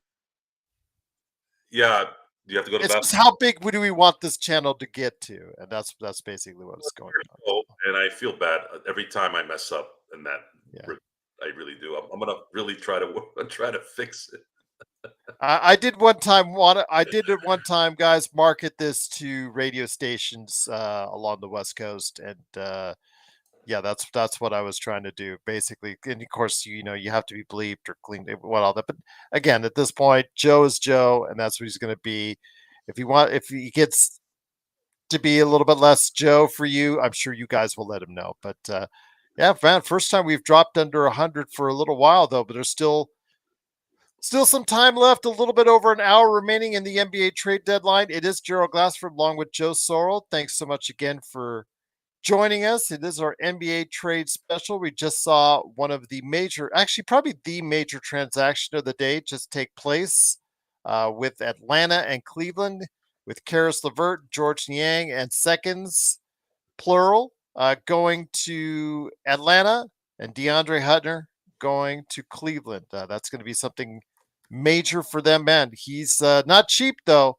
It's going to be, he's got a contract in the 20s for the next 3 seasons. So this is a win now move if you're Cleveland. So they better win now, and they better play well against Boston. But again, this is the beginning. If they can sustain this core and add the way they did, then they're going to contend for at least 2-3 years if they don't screw it up.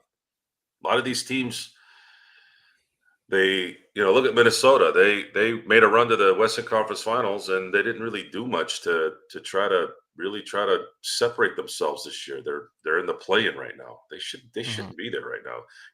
Everyone keeps telling me how Anthony Edwards is this star because he makes a couple of dunks. Guys, this is a day in, day out business. You have to be really focused, game in, game out. And if you're going to have enough talent to get to a conference finals, you can't sit there and go, oh, well, we made it to the Western Conference Finals, especially if you're Minnesota. Like, dude, you all need to start getting your crap together. See, I can do it. See, I can do it. That flows, step in the right direction. And stop crying about the Gobert trade and stop crying about the Karl Anthony Towns. Look, just do it.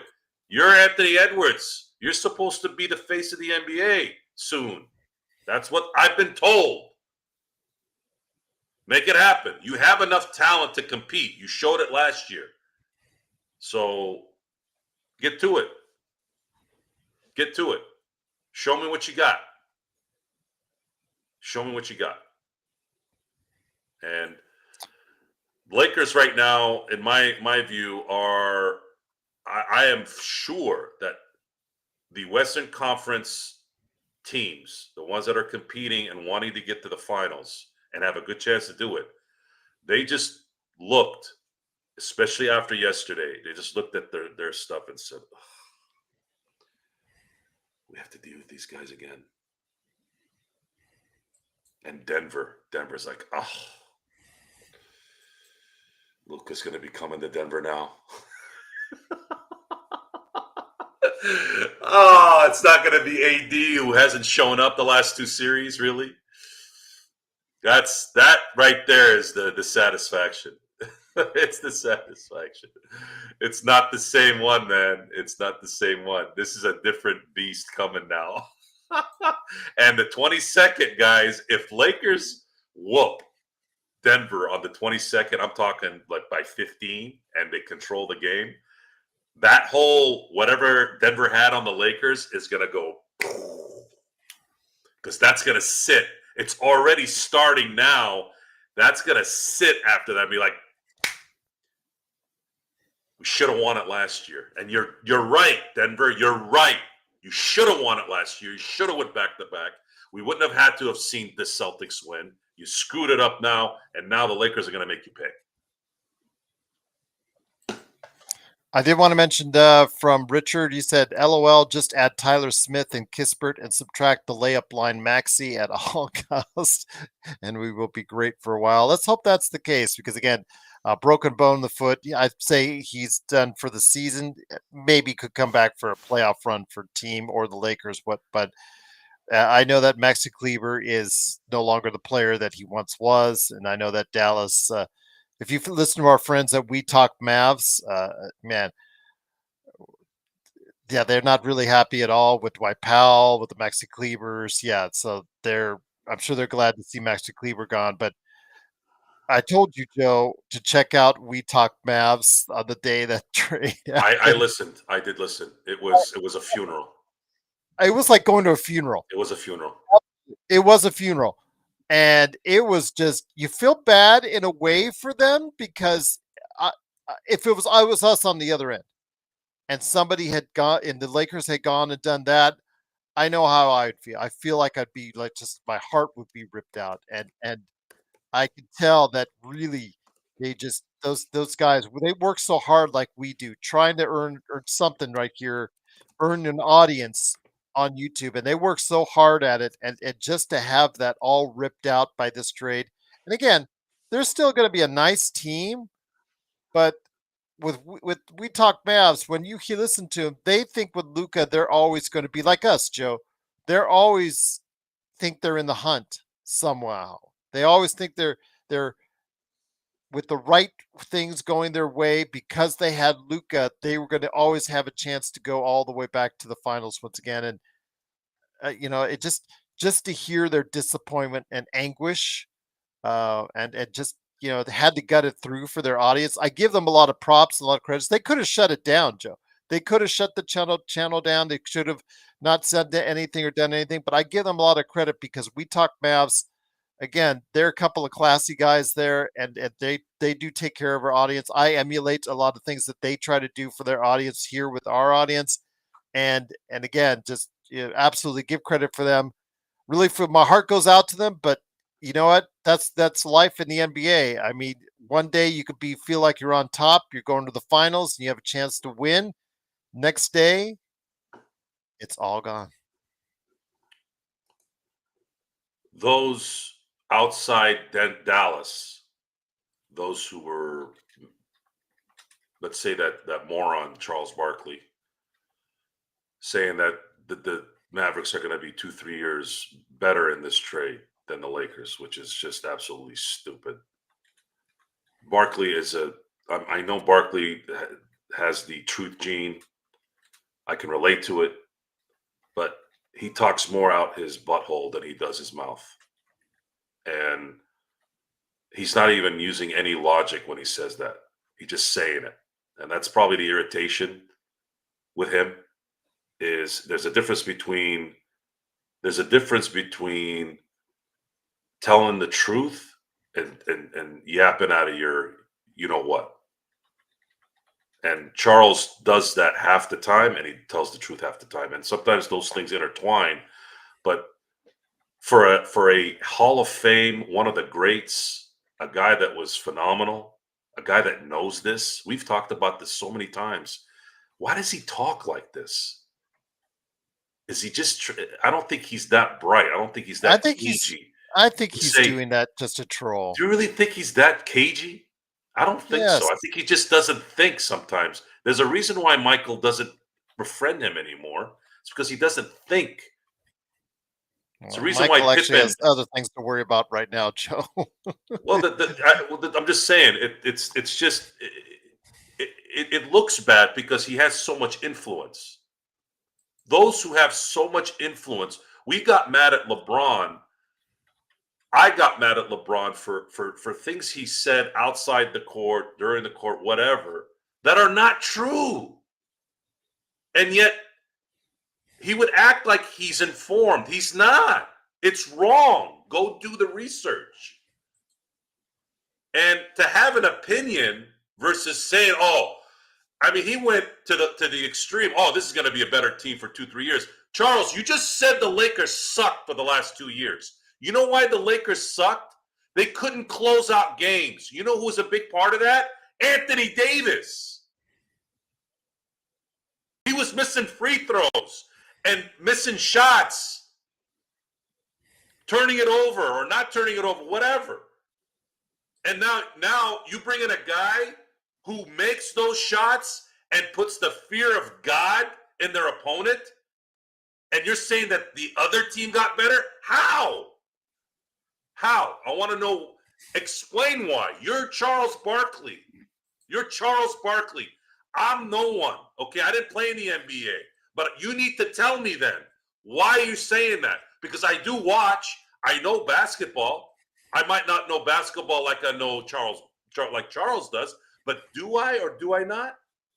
Because that doesn't make any sense. He went to 2-3 years. If he had said, "Well, I think Dallas might be better this year," I would have said, "Okay, I'll give you a little bit of that," even though that might not even be true. And I'm not saying this has to be injury-free dialogue. All this can blow up if there's a bad injury, right? No one is wrong. No one is wrong if an injury happens. It's impossible to predict that.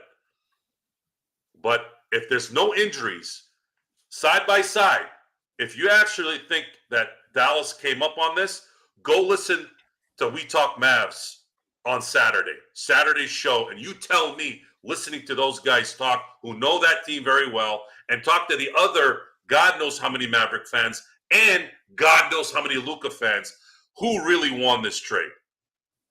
Do you think our faces would have been frozen in time if this wasn't a big deal?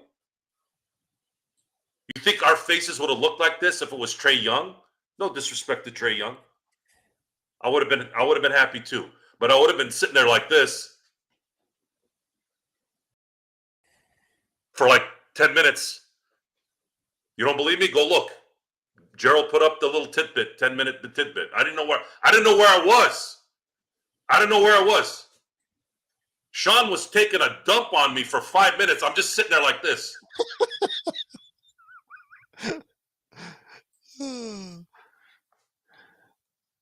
We're going to see. We're going to see. And I'm ready to see it. Are we going to get Doncic jerseys? Yes, I plan on getting one. I still may try to get a Connect one if it goes on super clearance. I'm gonna make my Doncic jersey, G. I really like the kid. It's gonna be the Kobe jersey with Doncic on it. Yeah. I really like the kid Connect. So again, I might get one just in honor of him. But yeah, definitely getting a Doncic jersey at some point in time. I will try to have on Stone because he said it'd be available at 4 p.m. If not, I don't know if Joe wants to do. I might be sleeping. So to be honest with you, because I need to crash at some point in time today because we still got lots of coverage tonight. So I'll try to stay awake for Stone, but I can't guarantee it. But he does get off at I think 7 p.m. Eastern, 4 p.m. Pacific. So I may be able to do something with him because I know that you guys want to hear what he thought. But I did put his thoughts in the chat, what he's based off of report_court on Twitter. He doesn't love it or hate it. So that's typical Stone right there. But again, it is, of course, the Lakers Fast Break. Truly appreciate you joining us. It is Joe Sorrell along with me, Gerald Glassford. Again, please like and subscribe. If you've been hanging out with us all day, we would really, truly appreciate it if you liked and subscribe. It does help out the channel. I know that every YouTube channel says it, but it does help the channel. It's what Google tells me. It's what YouTube tells me. So truly looking forward to seeing if you could do that. So you could join us, get the notifications on when we go live, become a part of the family here at Lakers Fast Break. But Joe, while there's a break in the action, because again, we have less than an hour remaining in this trade deadline, I'm hoping there'll be more of a flurry of activity, but we'll wait and see. There is the game tonight against Golden State. Both teams will be a little short-handed, but the Lakers, it will probably come down to, again, LeBron versus Curry one last time, Joe, before other entities get in the way, like Jimmy Butler, Doncic, all that stuff. But for now, one last time, it'll be LeBron versus Curry.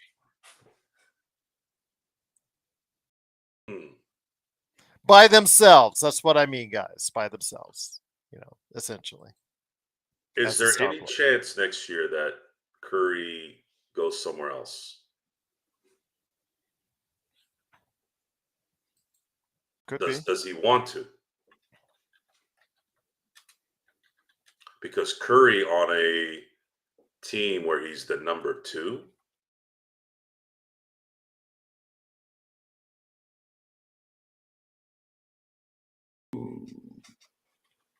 That'd be an interesting discussion in the summer.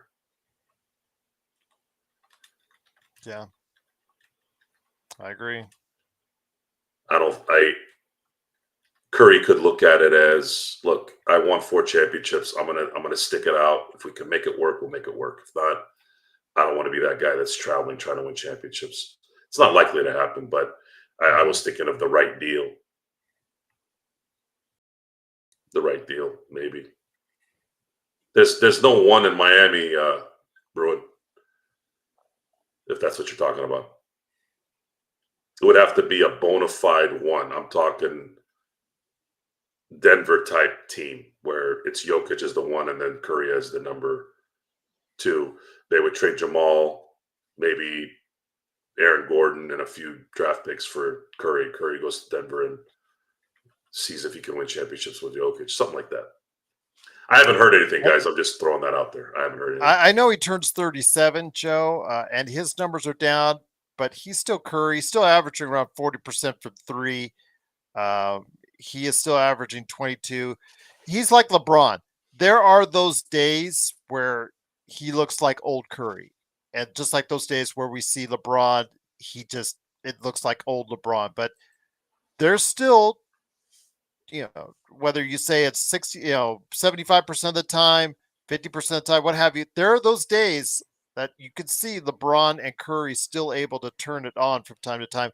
They just cannot do it every game, which is why having Luka in there makes it even more advantageous because it allows LeBron to pick and choose his spots to be dominant. We are going to see something truly different here.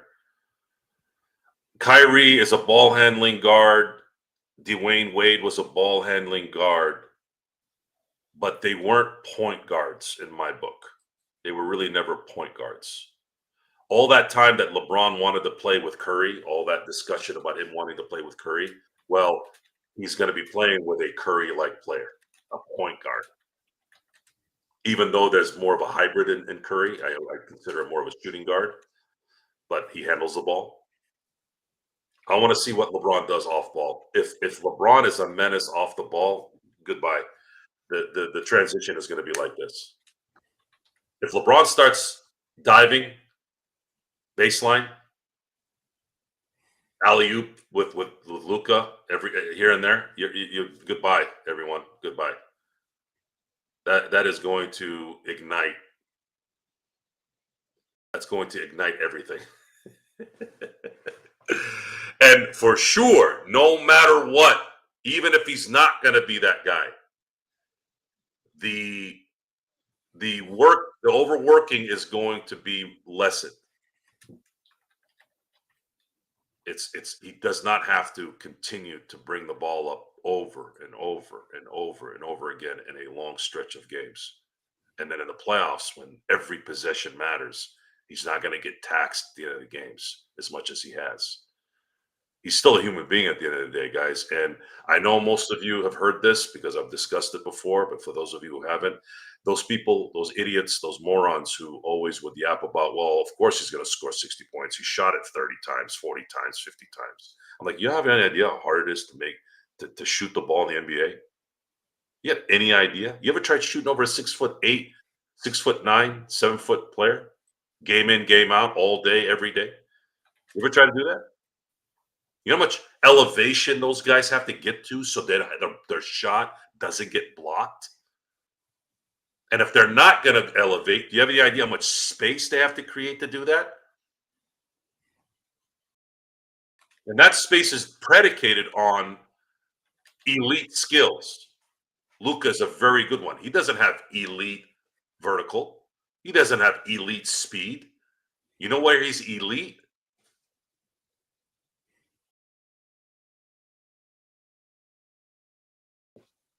That's where. For those of you who are listening on the audio, I was using brain, follow through, and dribble. Because they don't know what he's going to do. If he already know he's a half a second faster than you, no matter how athletic you are. He can shoot from across the hall and make it without even thinking. He could pass it to the guy right where he wants it, right where he needs it for the score. He's hella confident, hella competitive. And by the way, he's 25 years old. Good luck in the Liam Neeson movie voice. Good luck. I'm sorry, the Albanian accent. Good luck. And then, by the way, you're going to have LeBron running around too, by the way. 6'8", 260, still jumping out the building. Yeah, good luck. Good luck guarding that. Again, if you get LeBron, like we saw at MSG, like we saw against the Clippers, Joe, if you have that LeBron package with Luka, yeah, again, I put them as having a chance against any team in the NBA. Boston, Cleveland, OKC, they have a chance in a series against them. I didn't say they'd win, everyone. Please don't misquote me. I said they have a chance and to being very competitive in a series against all those teams, the way that they're lined up. So, yes, it would be nice to get a little bit more depth before in the last 45 minutes. But even if that's the case and it slows down to a crawl here, I think the Lakers have virtually won the trade deadline without a doubt, Joe.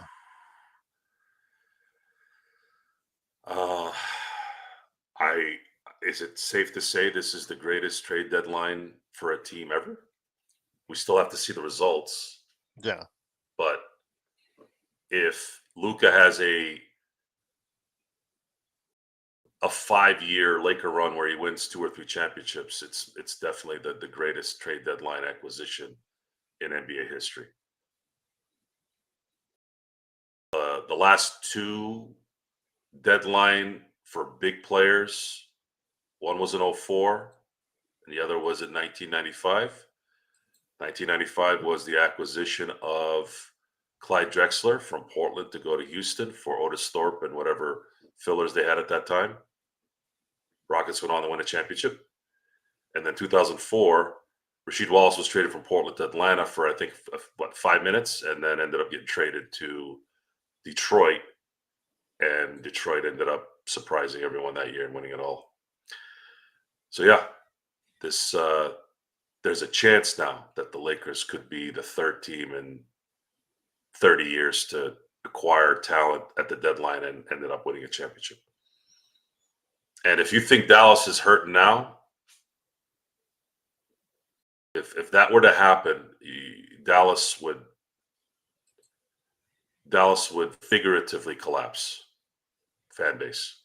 Luka fan base might not be affected as much because they're just reverting to here. We know because they're all coming to our show.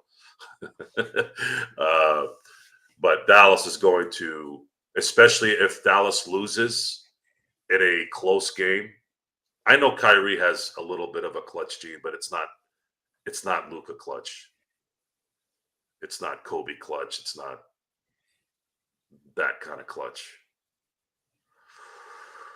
So yeah, it's gonna be a fun ride. And for the record, if the Lakers don't win it this year, it's okay, guys. I believe their work will be kind of solidified more during the summer when they can actually focus on it more instead of being kind of in a hurry and trying to patch things together the best they can. I think they'll be able to have a training camp, a summer, all that stuff, and that will be a much better in the long run to probably have a little bit more preparation to get this thing done right.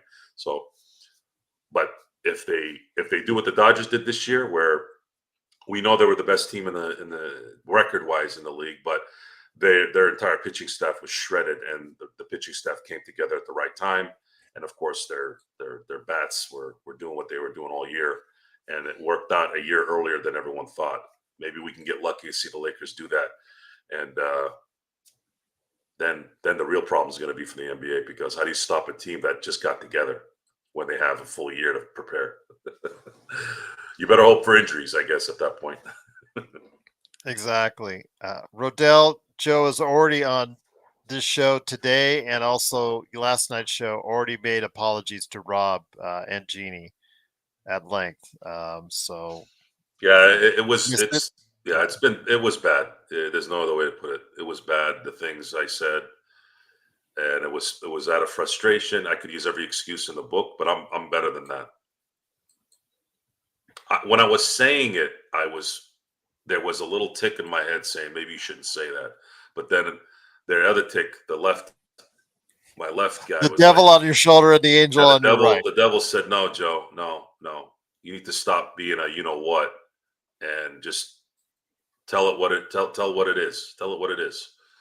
But the issue I have with it is it's not good for anyone. That's a line that I heard. Former owner of the Steelers, Art Rooney Sr., the first owner. I always remember this from 30 years ago. It was a scenario where they were talking to Art and they said something to him, and he goes, "That right there, somebody did something stupid." I think it was Dan, his son, who took over ownership after Art passed away. He goes, "Dan, that doesn't do anyone any good. That doesn't do anyone any good." And that kind of rung a little louder the last few days.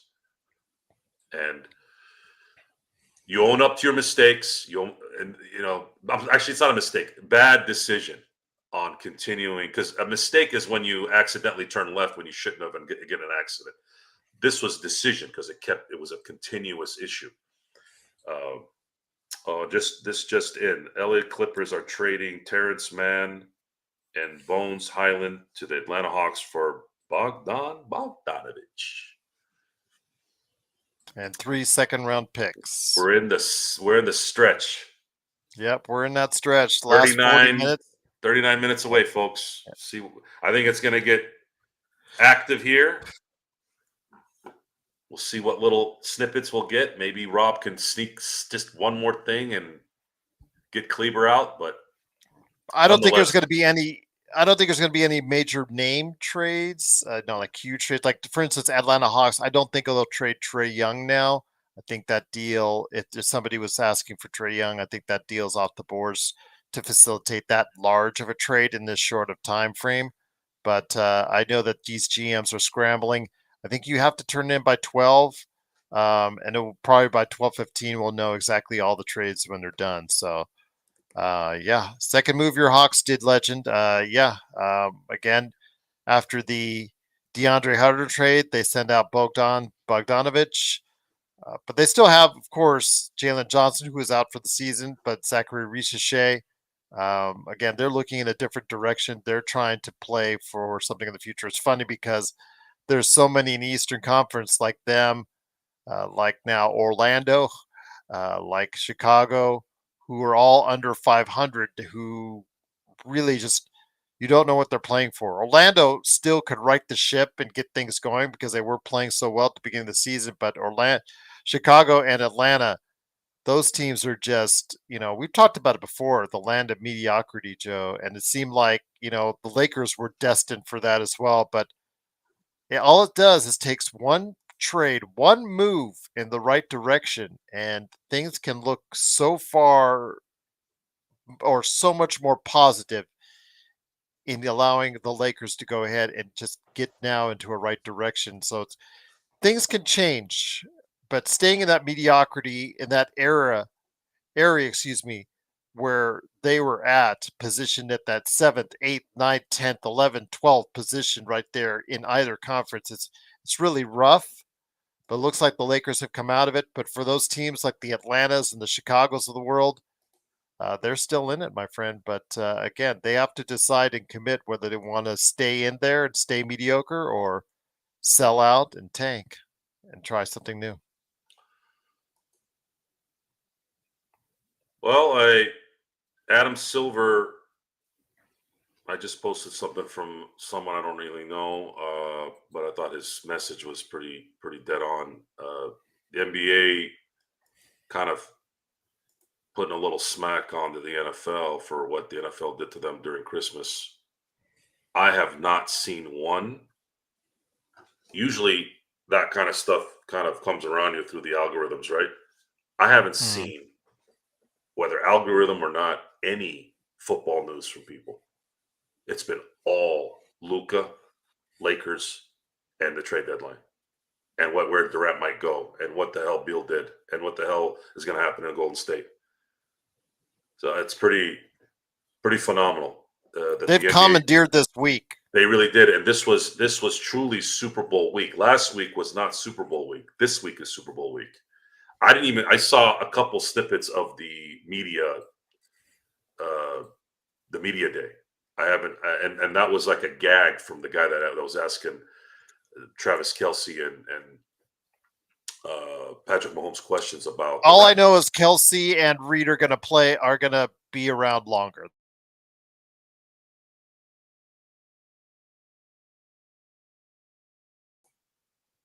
There's nothing else. It's like you said, it's overshadowed the entire spectrum of what Radio Row, all that stuff that goes on, the hype of Super Bowl. It is completely blown away anything the NFL has put out there this week. Even with the Pro Bowl coming out last weekend, that was just like, was there an actual game or something going on? Because everybody talked about Luka. That was so bad. I watched a little bit of maybe about 5 to 10 seconds of the flag football. I'm sorry. That was 5 to 10 seconds bad. too much. It was just clicking through sports stuff in it, and they were playing it. I'm just like, wow, you guys are just terrible. It was supposed to be, the Pro Bowl was supposed to be a celebration of great play, a reward to go to Hawaii and to go enjoy family outings and enjoy this accomplishment of making the Pro Bowl as a player. Exactly. And enjoying getting literal lay on your getting laid, right? That was part of the tradition, and enjoying a cool game. And there was set parameters on play calling and defenses. Make it simple, and just play like you used to. Have some pride in it. But no, all the softness and all the garbage that owners and that weasel Roger Goodell created this whatever this is. At the same time, yapping about we care about player safety when it comes to the Pro Bowl. Yeah, that's why. But we want 18 games, and we're going to add another playoff team to the mix, so that a team might have to play at some point here 18 regular season games and then 4 playoff games. Yeah, that's really good for player health. Oh, and by the way, we're going to mix in several Sunday to Thursday games during that time too. Oh, and we're going to mix in a Friday game when you played Sunday as well. Oh, we'll mix in a Saturday game, and then you'll play Thursday after that. Okay, thanks, Roger. Thanks, owners. Greed, guys, greed comes in so many ways, and it's at the expense of those who truly love things. That's why people hate these. It's not about capitalism. It's not about fairness. It's just greed from scumbags. And in the end, we enable it because we watch it and we talk about it. And that's all. That's what they're wanting. That's what they want you to do. But the NBA won. The NBA won their trade deadline back. So congratulations. Carrie's asking, do you think the Lakers will make any type of move in the next half hour? I don't think so. Bye, audience. Bye-bye. Yeah, I don't think so. The Kleber thing was kind of a shot in the dark to try to get something, but I just don't see, because you can't attach anything to that trade. I don't see how anybody's just going to give someone better for nothing to get Kleber. It would have to be someone that matches the contract but has maybe an extra year on their contract, or maybe extra 2 years that they want to get rid of. But who is that? And whoever that is why would somebody want to get rid of that contract? And would the Lakers be able to use him? I don't know. We'll find out here in the next 32 minutes. We will indeed, but we're here for you while that happens. It is, of course, the Lakers Fast Break. Truly appreciate you staying with us. We've still got a crowd here, and so much appreciated by all of us. If you have not yet liked and subscribed, please do so. It really helps out the channel. Always love interacting with you guys in the chat. Cannot thank you enough. I'm posting the latest trades as they become available. The latest one was DeAndre Hunter going to the Cleveland Cavaliers for Karis LeVert, George Niang, and 3 second-round picks and 2 swaps. Really, a lot of these teams may have already, spent as much as they could spend over the course of the past few days, and may not have much left. But with this Terrence Mann trade from from the Clippers to Atlanta for Bogdan Bogdanovic, and then, of course, Bones Highland also going to Atlanta as well. Yeah, I think just around the fringes. I think that's all we're going to see is around the fringes left as far as before this is head on out. So, yeah, absolutely. I think before all is said and done, we're just going to see stuff along the fringes, maybe 1 or 2, maybe 3 more quick trades. And that might be it, Joe. That might be it. But it closed out on a whimper, but my God, it certainly gave us some big bangs before the trade deadline was all said and done. We would have had to have look. We were on air for both acquisitions. It's on tape. It wasn't a special day like today is usually during the trade deadline. We were fortunate enough to be on air for both of the big trades that the Lakers made this weekend and weekday. I think that's kind of cool. I think it's cool how that worked out. Last night, we get Mark Williams. We had a chance to react as we saw it. You're never going to live down the Luka thing. That was a gift for our show. That was a gift for everyone. And it's available now in a condensed form. Yeah. Yeah. Your voice, Joe, it's real. And then Mark. Joe for like 5 minutes. Mark, not knowing what to do with his chair, going this way, going that way, didn't know if he wanted to jump out the window.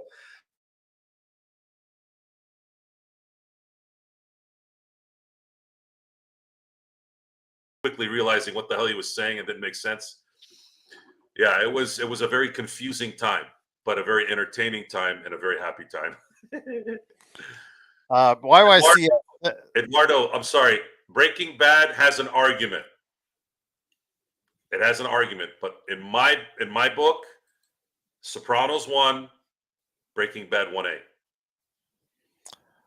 YYC says, would you put a weight clause in Luka's next contract, similar to what you talked about with Zion? No. Sorry, folks. Those are 2 different scenarios. Okay. What's going to happen, in my assumption, is LeBron is going to sit down with Luka and say, Luka, you have the power to extend my career.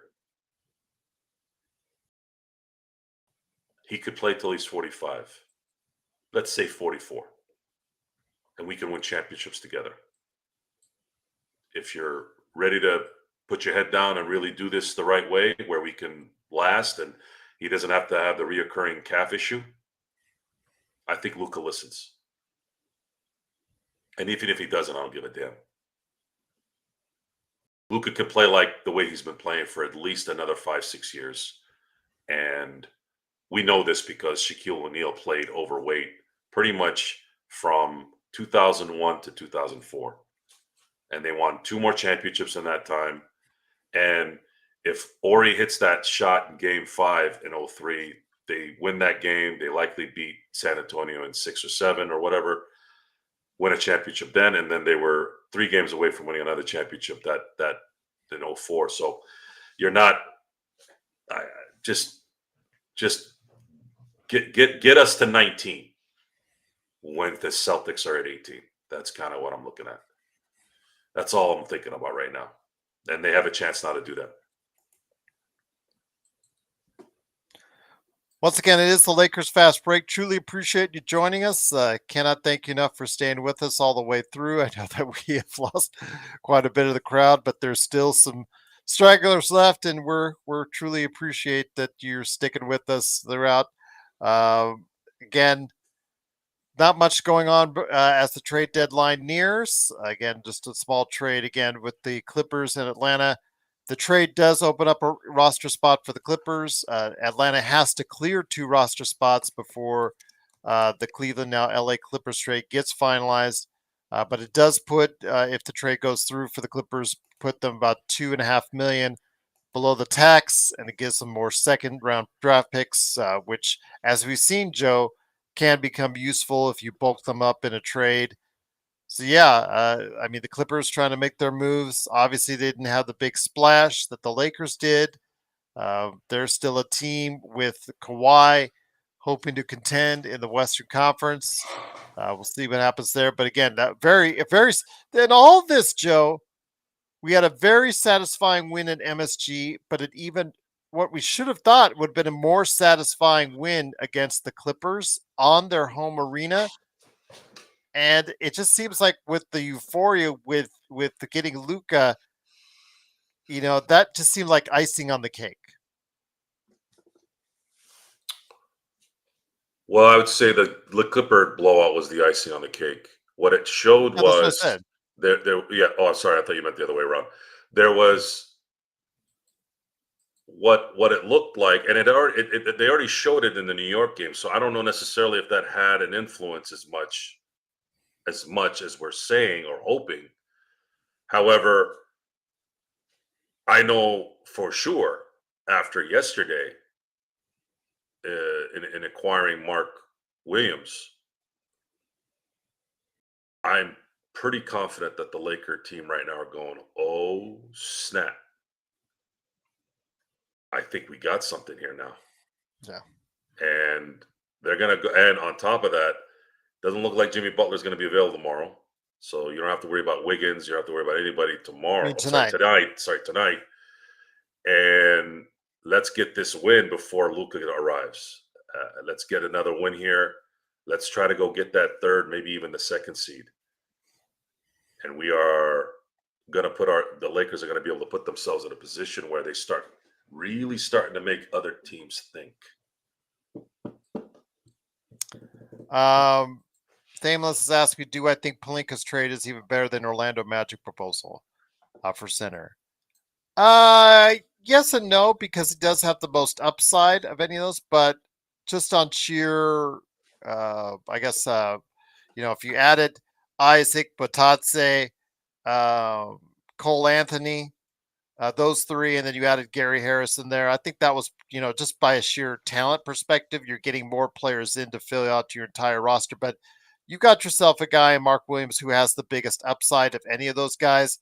And again, at 23, has a chance to really grow. I know that there's been some detractors out there. I know that there's been some podcasts already that are trying to say this and that about Mark Williams. Again, the kid hasn't played a lot, yes, but you take a chance on a guy like that. He has a lot of upside. He could, with the right, coaching and hopefully the right instincts defensively, really become a standout center in the league. And that's what I'm hoping for. So yes, I would probably say if you're looking for just sheer bulking up the roster with talent, probably what I would probably leaned against with mine. But this is for the future. Mark Williams is for the future and for the now. So I think either which way, you're doing yourself a favor. And again, you had to give up Connect, who we'll sorely miss.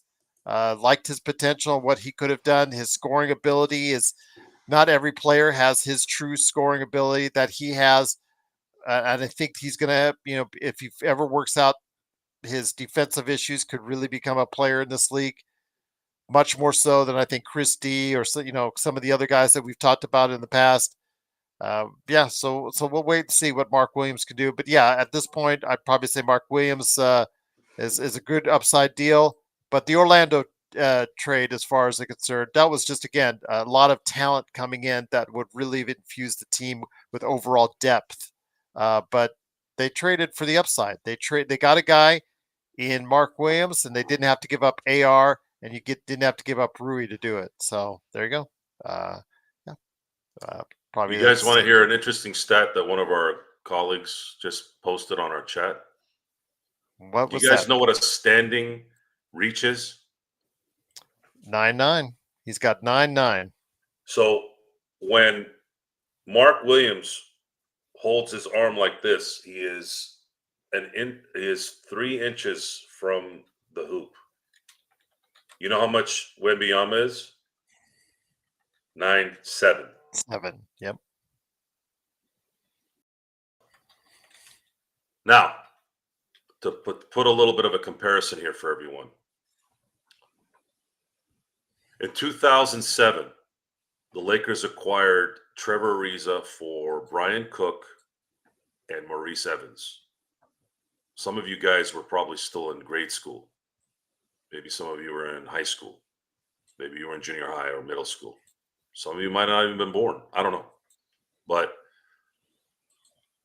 that trade in November, little November trade that no one talked about, and Ariza was injured that year too, going into the finals, and it was a big part on why between that and Bynum, where they would have had a better chance at winning that series had they been healthy. But the following year, Trevor Ariza was the catalyst in the Lakers having a phenomenal year, by the way. They won 65 games that year. Should have been 67. They lost 2 games that year to the Sixers and to the Pacers on last second shots.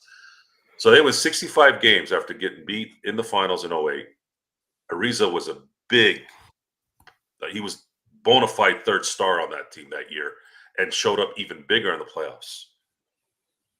These kind of trades, the unknowns for people that don't really watch basketball, like let's say we do, the pieces that might not look attractive because of whatever, he only scored 6 points this one. You have to understand there's talent here, and there's also a guy that can enhance that talent to boot. We're not going to know until we see it. But this trade, there's really going to be 2 things that are going to happen. Either it was a terrible trade or it absolutely changed the Lakers. That's the 2. It's not going to be in the middle. This is going to be either a great trade or a bad trade. Bad trade if he doesn't stay healthy, if he gets injured, in a freak way, things like that. Things that you really, in a lot of ways, can't control. So, yeah. And remember, the draft picks changed on Saturday. Their worth changed after Saturday. They didn't have the same value after Saturday, because Luka is going to be 29 years old in 29, and he's going to be 31 in 2031, which means even if the Lakers still had those draft picks, they're likely going to stand, in my estimation, somewhere in the 20s. And they're good picks. Not saying they're not, but they're not lottery picks.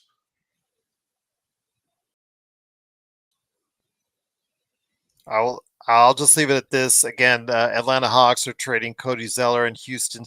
Actually, Houston is getting their own second-round pick back. Plus, they're getting Cody Zeller.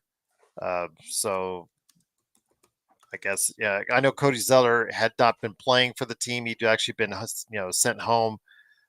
He was just collecting a paycheck, and so. But this trade puts Atlanta under the tax, so it's basically a cap clearing move, and Houston gets its own second round pick back. To Houston again, it's Cody Zeller.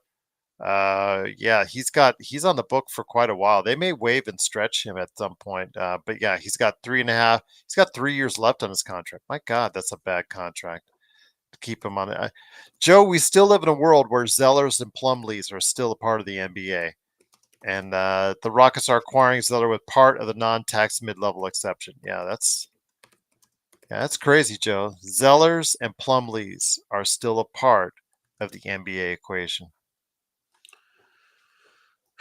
When you said that name, I'm like, wow, really? Still? Yes. Yeah, the big shots have been shot, and there was one left, but I don't know if maybe Phoenix is getting. They're not gonna want to. They're not gonna want to let Durant go for less than what they probably got or gave out when they did get him. I was thinking maybe that might be a shot for Durant. Even Robert Williams was my prediction that might be something that could get done here. It may very well could get done here in the next 16 minutes, but that was my prediction. But I think the reason why it's probably not going to happen is there is a worry of the injuries with Robert Williams. Dennis Schroeder is going somewhere else, Joe. Poor guy. Where, Europe? He's being rerouted to Denver. Excuse me, Detroit. Rerouted to Detroit as part of the Jimmy Butler deal. Sources tell Chris Haynes. So Dennis Schroeder. And with Dennis Schroeder, it all starts by, if reports are true, him turning down, what was it, an $80 million deal at the time or something like that, was it? Something like that. And he was like in a, just 4-year, $88 million. That was the Nerlens Noel mistake that he made. Yep. That was a really bad mistake. Wow. Lakers got lucky on that one. We should thank we should thank him for that. I don't know if Detroit's going to waive him or whatnot, but still, yes, he is being rerouted to the Detroit Pistons as part of the Jimmy Butler deal. But Jimmy Butler going to Golden State, so he's not going to Utah; he's going to Detroit. So yes, and we still have 15 minutes left here for our NBA trade deadline spectacular. It looks like no Laker Tom this time around growling about anything. In fact, he probably would be praising Rob at this point in time, like we all are. I think you'll be able to hear them. Hopefully, we'll get them on as far as the Lakerholics on the weekend, so that you guys can go ahead and hear it from them. But yeah, I will say this again. I just appreciate everybody for staying with us for the 3 hours. But at least to be 3 hours plus by the time we're all said and done. Absolutely. Just looking forward to hearing your thoughts continuously throughout this. And it's been great that you've been along this ride with us this morning. Parade on Figueroa. Great to have you back, my friend. Gerald and Joe says, I think the Lakers roster will give anyone hell. I'll take my chances with Luka and LeBron in a 7-game set. I'm not scared of Joker or Boston. What are your thoughts? As I said before, I think this makes them competitive with any team in a 7-game series. Like you said, Parade, with Luka and LeBron, if they're playing to their capabilities, they will be competitive against any team, whether it's Boston, Cleveland, OKC, Denver, whoever you want to say, whoever you want to put in front of it. I think they will be competitive. I didn't say they would beat. I said they would be competitive. They have a chance, and a really good chance, to beat any team in a 7-game series. And I'll just leave it at that. But Joe, I think it's the perfect time for that to happen, because right now the NBA is still somewhat wide open, and to be able to say that gives the Lakers a chance to make a run when they weren't going to be making a run likely.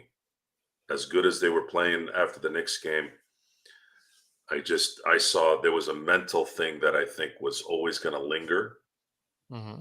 And that mental part has been solidified, which is probably as big of a part as the talent that came from it. The Pistons plan to keep Dennis Schroeder, by the way. They're probably not going to waive him. Yeah, I don't care about Dennis Schroeder. I think we use Dennis Schroeder in discussions a little too much. I don't know why his name keeps being. I don't know what's between him or Markelle Fultz. It's like, guys, can you stop talking about Dennis Schroeder and Markelle Fultz, please? Enough already. We had Dennis Schroeder twice. How many more times do you want to get this guy? This is true. Markelle Fultz hasn't played in a year. What the hell do you think he's going to do if he came to LA? You think he's going to miraculously start shooting well? Yeah, but Joe, this goes back to everybody asking on a weekly basis to bring back Dwight Howard, Tristan Thompson, who I call Tristan Kardashian, all this JaVale McGee, all these that's all they know. Bruce Brown, just these names they're familiar with. It's a familiarity, Joe. It's a familiarity with somebody that they know and can relate to. So that's probably why that they want them back, because they remember them as they once were, not what they are now. Well, folks, it's been a while. Get over it. It's done. Dennis Schroeder is not going to make the Lakers go up a notch. I want to argue with Elfrid Payton, Blue. I want to argue with Elfrid Payton because he did, again, as a distributor, he is really good. Absolutely. Still really good. In fact, he got 22 assists in the game earlier this year, and New Orleans rewarded him by waiving him the next week. So that'd be interesting if Bob Myers is saying that Grizz are trying to get KD, that would be interesting. You have 11 minutes to get it done. Oh, Blender.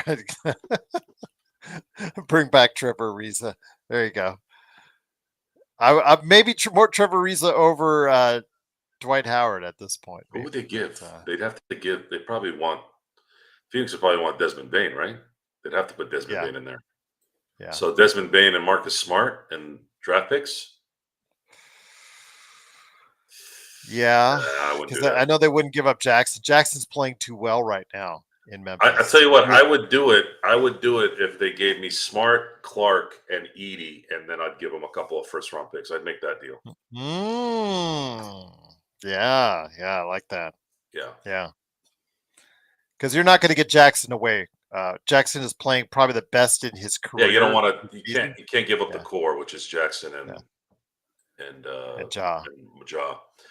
Yeah, and then you had Durant in that. That's a pretty good lineup. It's structured well. Mm-hmm.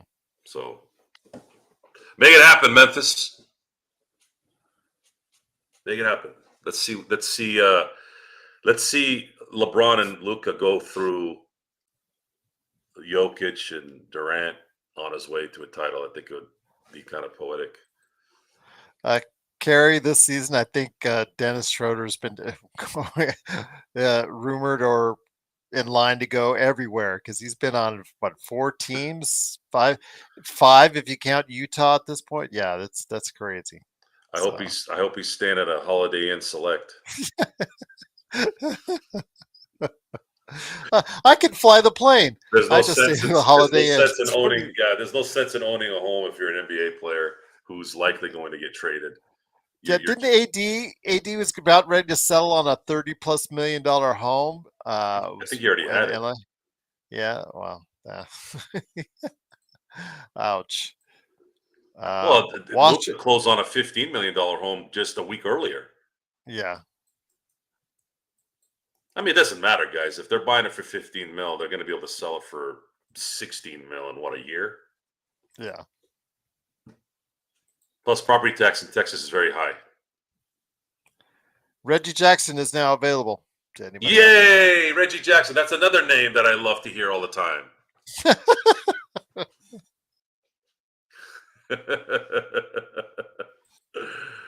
I don't want trash, guys. Look. I shouldn't say trash. I should say rubbish. I mean Reddish. Sorry, Reddish. We don't want Reddish. We don't want the Woods. We don't want these guys anymore. We're done. We're done with this game, guys. We're done. We don't want any scraps. If you can bring talent, bring the talent, but no more scraps. We want viable, smart, productive players. And right now, I think we have it. I'm curious, Gerald, do you think Shake Milton might start playing better? I mean, I like Shake. He's terrible defensively, Joe, but he does have a scoring ability, which, could be needed coming off the bench. So, yeah, if he's given time. But the thing is, you can't do the things where JJ sometimes plays him for 3 to 5 minutes a game. That nobody's going to be expected to do something like with just a little 3-minute short blip and then there you're done.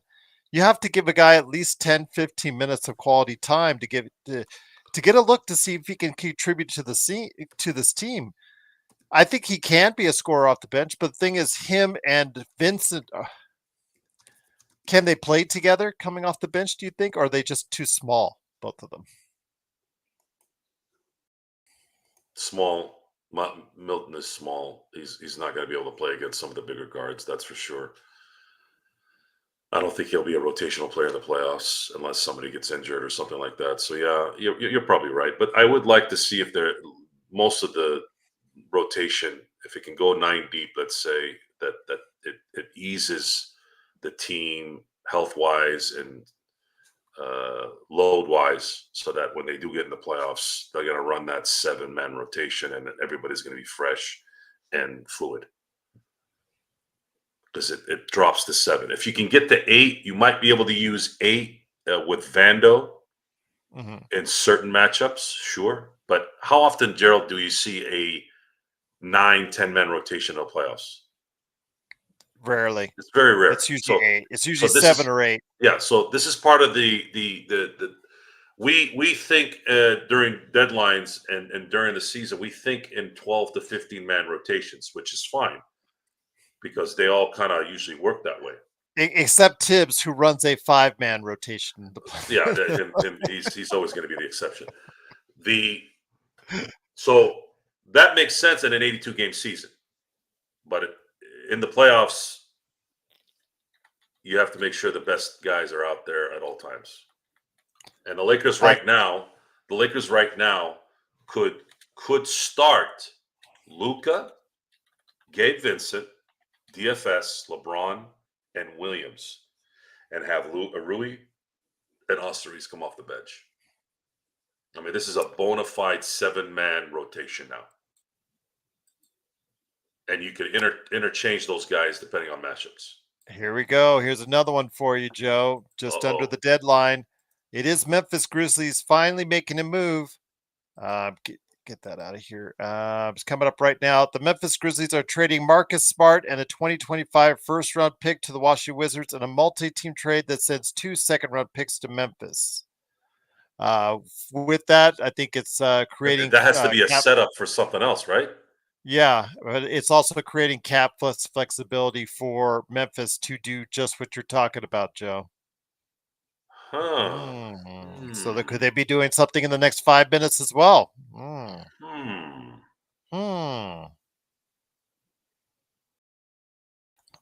Because you wonder what would prompt them for moving off of Marcus Smart and giving up a first-round pick this season. Or this year, excuse me. Kevin Porter Jr. to Milwaukee for Marjon Beauchamp. Well, we're going to find out here in the next few minutes. That's an interesting one right there because Porter Jr. is coming back into the league.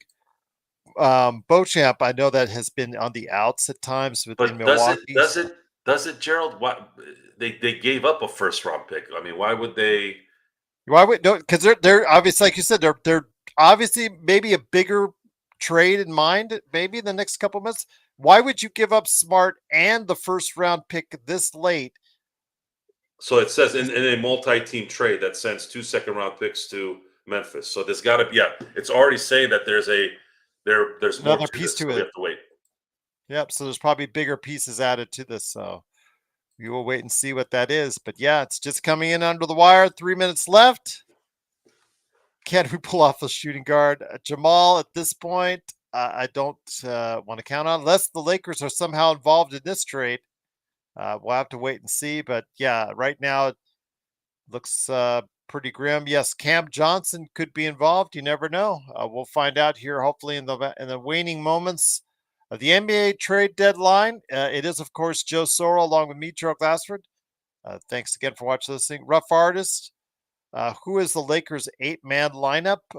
If that's the case, well, basically your 3 players coming off the bench for me would be Rui, Austin, and Vando. That would be what I have, and then if you want to sprinkle in a Gabe Vincent, there you go as far as the 9th man, and then no, actually, did I put Rui in the starting? Yeah, I put Rui in the starting. So DFS, Rui, LeBron, Williams, Doncic. I put AR, Vando, and Gabe. There you go. There you go. That's what I'll do. Can the Lakers get Marcus Smart on a buyout? I do not believe they can get him on a buyout because we were corrected, and I do appreciate. I think it was Mike earlier said 12.8 is the number, not 15 like I had been quoting. 12.8 is the number. If they have a contract below 12.8, there you go. The Kings are acquiring Jake LaRavia. No, Washington's not going to buy him out. He's got another year on his contract. Oh, yeah, tough. You and Laker Tom. Laker Tom is in love with Marcus Smart. Absolutely in love with Marcus Smart. Jimmy is not playing today, John. From sources. So no Jimmy, no Wiggins, no one. Yeah. Kerry, if the team is actively still working on a trade, I believe the NBA does give them some leeway after the deadline to be able to finalize it. So I think that if they are working on a trade at the deadline, like right now, since we hit 12, I think they are allowed to go ahead and finalize it, but so they can get the paperwork in properly. So we should. I think they, get to 10, 15 minutes. So, we'll stay on here for a few minutes, Blue. We'll stay with you a few minutes longer. So we got this with you. We're now curious to what all this leads because Jake LaRavia just left. It's over, folks. 12. There you go. He was waiting to do that for 3 hours. Yes. But Jake LaRavia has left Memphis. We've seen Marcus Smart leave Memphis. Very interested to seeing what they get back. But I feel like that we're just missing this part of the puzzle, Joe. I still think there's a bigger piece in this equation when it comes to what being traded. But maybe I guess not. I don't know. I think there'd be noise by now that it's a Durant thing, wouldn't it? Yeah, could be.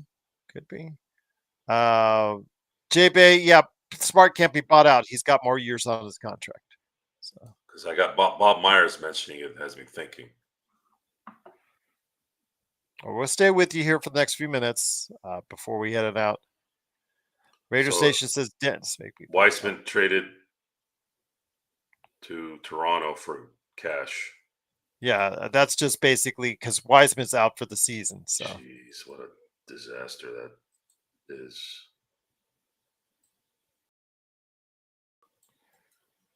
But nothing finalized as of yet. If we hear anything, but we'll stay with you here for a few minutes. Here we go. The Kings are sending a 2028 second rounder to Memphis plus Colby Jones and Alex Len to Washington to acquire the Grizzlies' Jake LaRavia as part of the Marcus Smart trade, according to Mark Stein. So this isn't a big trade after all. This is just some flexibility. What the hell is this crap? Thought this was going to lead to something bigger, Joe. I was like, yes. There was one more thing. Damn it. What a terrible week.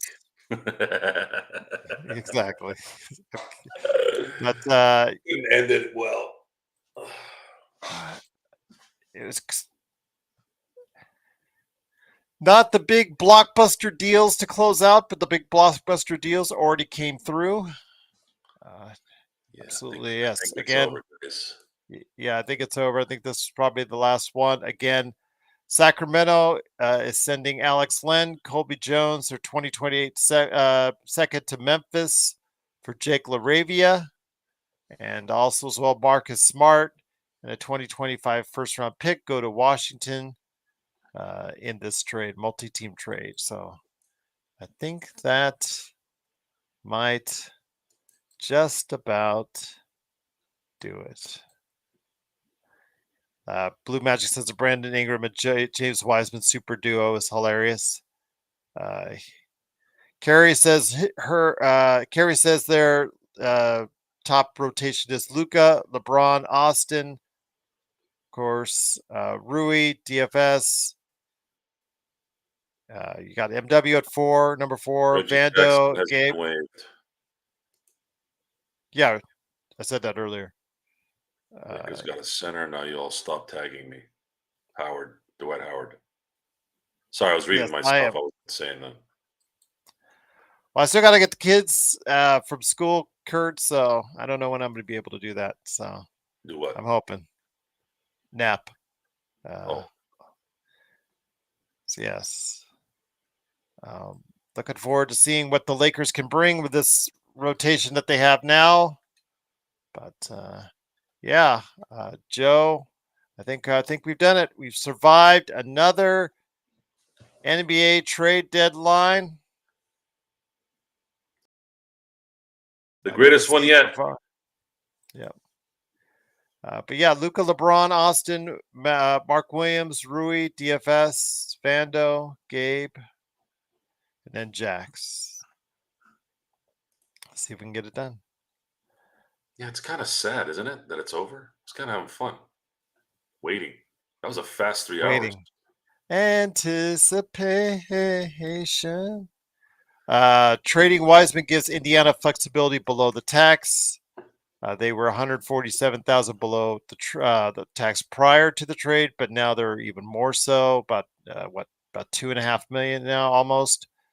So yeah, and they now have an open roster spot. So yep. Miles Turner, it's funny. He put a survivor.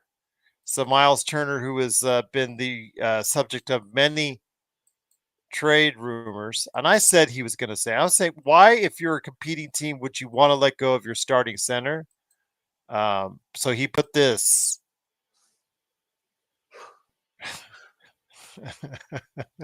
Yeah, Shams just confirmed that Durant is not moving from the Suns. Yep. Will you guys be on playback for the game? Yes, we will be on playback for the game. Well, you guys are just glutton for punishment. We're gonna have a post game CCG, and you want a nightcap on top of it? My God, you want to kill Joe? You got to give the people what they want, man. All right. Well, the thing is, it's gonna be 7 The p.m. thing is, CC, the nightcap, when it's that late, might have to change the name. The games are too late to have a nightcap. It's just an extension of the post game a lot of times, because the game starts at 7:30, and then nightcap's like 11. I try to get to sleep at least by 12:30, guys. I don't want to stay up until 2-3 in the morning. I can't function in the morning if I do that.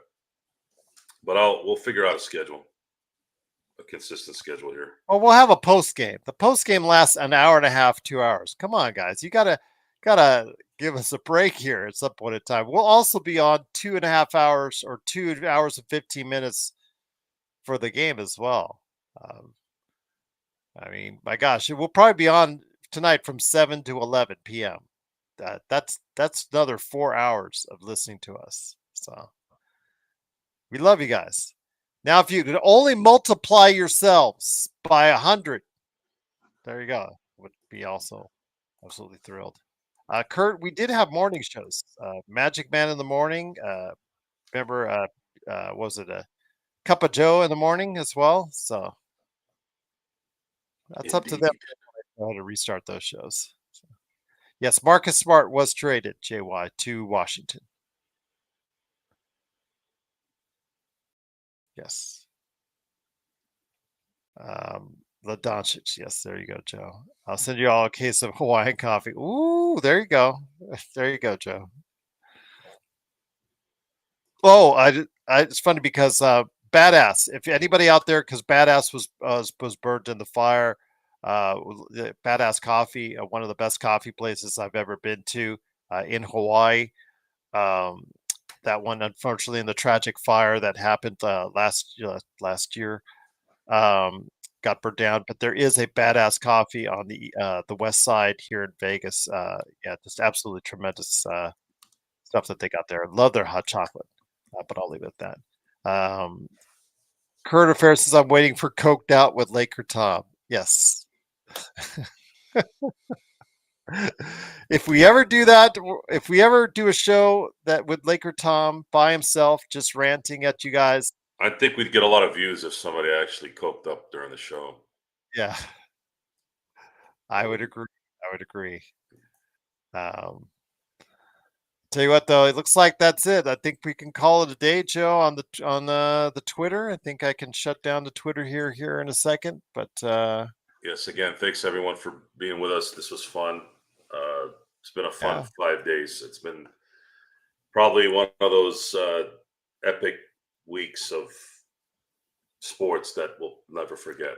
We'll be talking I about see this why 10 they years from now. I see why they're doing the Marcus Smart deal because according to Bobby Marks, it's to free up salary for Jared Jackson because he is got an extension due. So Good for them. about money, all about money. All right, so I think that's going to do it. We're going to shut it down. If it had been busy, we would have stayed till 1, but it looks like I think we covered it all. I think we got all the trades done for you. 3 hours down. Man, we've covered a lot of hours over the course of the past few days since the Luka trade. So hopefully you guys have been enjoying it. And again, if you have anybody out there that really likes NBA and Lakers content, send them our way. Hopefully we can give them a shot as well as far as being a part of what they do and what they see, because we could really use your help. And make sure if you liked what you saw today, can you click that like button? Please, just click it, like it. Be truly amazing if you did. And then, of course, subscribe as well. It really helps the channel grow. I know we did get a few. Yay! A subscriber today. So I was really thankful for that, Joe, because it's last on that. We got over, I think, a dozen It's on our like the shows Jack in a today. Box. It always Yes. startles you. I think we got over a dozen today. So I'm truly grateful for that. Thank you. Um, Blue Magic says still a great crowd. Thank you. Please hit the like button and subscribe on your way out. It would be immensely appreciated. But for Joe Soro, it's Gerald Glassford. Thanks again for watching, listening. Truly appreciate it. We'll be on later today. If I'm awake, I will probably see if I can hang an hour with Stone because he said Gerald, I'm going to be available at 4 p.m. today. I was like, I'll be there. you'll be there? I'll be there. Then you can host it because I'll be sleeping. I'll host There it. you go. I'll host it. Okay. Because I got to be somewhere at 5, so that's why. So I got like an hour window to take a because tonight we're going to be on for you guys. Playback.tv/Lakers Fast Break. We'll confirm with course, Stone, and we'll make it happen. I told you guys I took today off and evening, so I'm ready for whatever. Should I set up for lunch with Stone? A late lunch with Stone? I would say maybe a late or early dinner.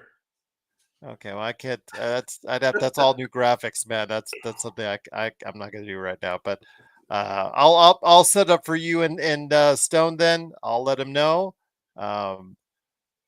Hopefully it is, Alan. But again, this YouTube thing, it's so crazy. Again, this whole streaming thing on Facebook, Twitch, Twitter, whatnot, it's just all crazy. Again, we're still a small little guppy in the sea of life, and we hopefully will get big enough to do this where we can be able to provide you the best of the best here, and we try to do what we can. But we do want to thank you for joining us again. If you got anybody out there that is a Lakers fan or an NBA fan, tell them to stop on by. We'd be glad you did. So, yeah. All right. The Lakers still killed it. They are the big winners of the NBA trade deadline. And Joe, any last thoughts before we head on out? Because we didn't say much over the course of the past 3 hours. Man, I'm happy to be a Laker fan forever. As am I. I'm really looking forward to the ride. And it's nice that you're gonna see a different version of what you've been used to seeing the last few years. You're gonna see the viciousness, but towards the opponent now. We're just going to be loving it, Joe. There are the quirks. They do have their quirks between LeBron and Luka and all that. But my God, the pluses so outweigh the minuses in this equation. It just is unreal. Just to see Luka doing a step back. Yes, he might do like 5 step backs too many for some of you guys in the chat. I get it. I'm anticipating what you guys are saying. But you're bringing in a guy that is giving you a literal 30-point triple-double every single time out, alongside another guy who can give you a 30-point triple-double every time out. That's something virtually no other team in the NBA has. And as long as LeBron is playing at this high level, you've got to cash in. I said it, guys. I said it before this week. I said you had to go all in because you don't have many chips left. You brought Luka. You got LeBron playing like this. You got to at least try. I mean, you don't have any assets left anyways, or at least very few left. You had to at least go all in with what you had. And I'm glad they did, Joe. And it's a win-win because you guys out there said, no, let's wait. Look at the summer. This is still a move, Joe, for the future with Williams, as also it is for the now with Williams, if he can really play to the level that we think he can. You'll see. You'll see. That's a good one, Blue Magic. I like that one. Joe Soro and the Sorcerer's Stone. Would we get copywritten by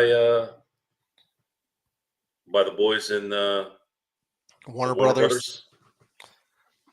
Hey, you can't use that name unless you pay us. Yeah. Aren't they $40 billion in debt? Got to make it up somehow. Pick on the little guy. I was gonna say something, but I'm gonna try. I'm focusing on G. Parental guidance or G. This wasn't a G for the show. We were 1 hour 45 minutes in. I'm like, dang, I think we're gonna get through with a clean show. Then Joe, mother effer. I'm like, oh wow. What are you gonna do? Wow. What are you gonna do?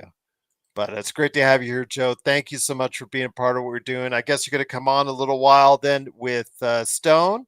I know that I'm supposed to do something with Empire Jeff too, so I think it's going to be later in the evening though. So it's looking good that I want to confirm with Stone and see if he'll still be available at 4, and then we'll get his input on what's happened here because it's going to be good. It's going to be real good. I still love you. Got to love Stone. I don't love it. I don't hate it.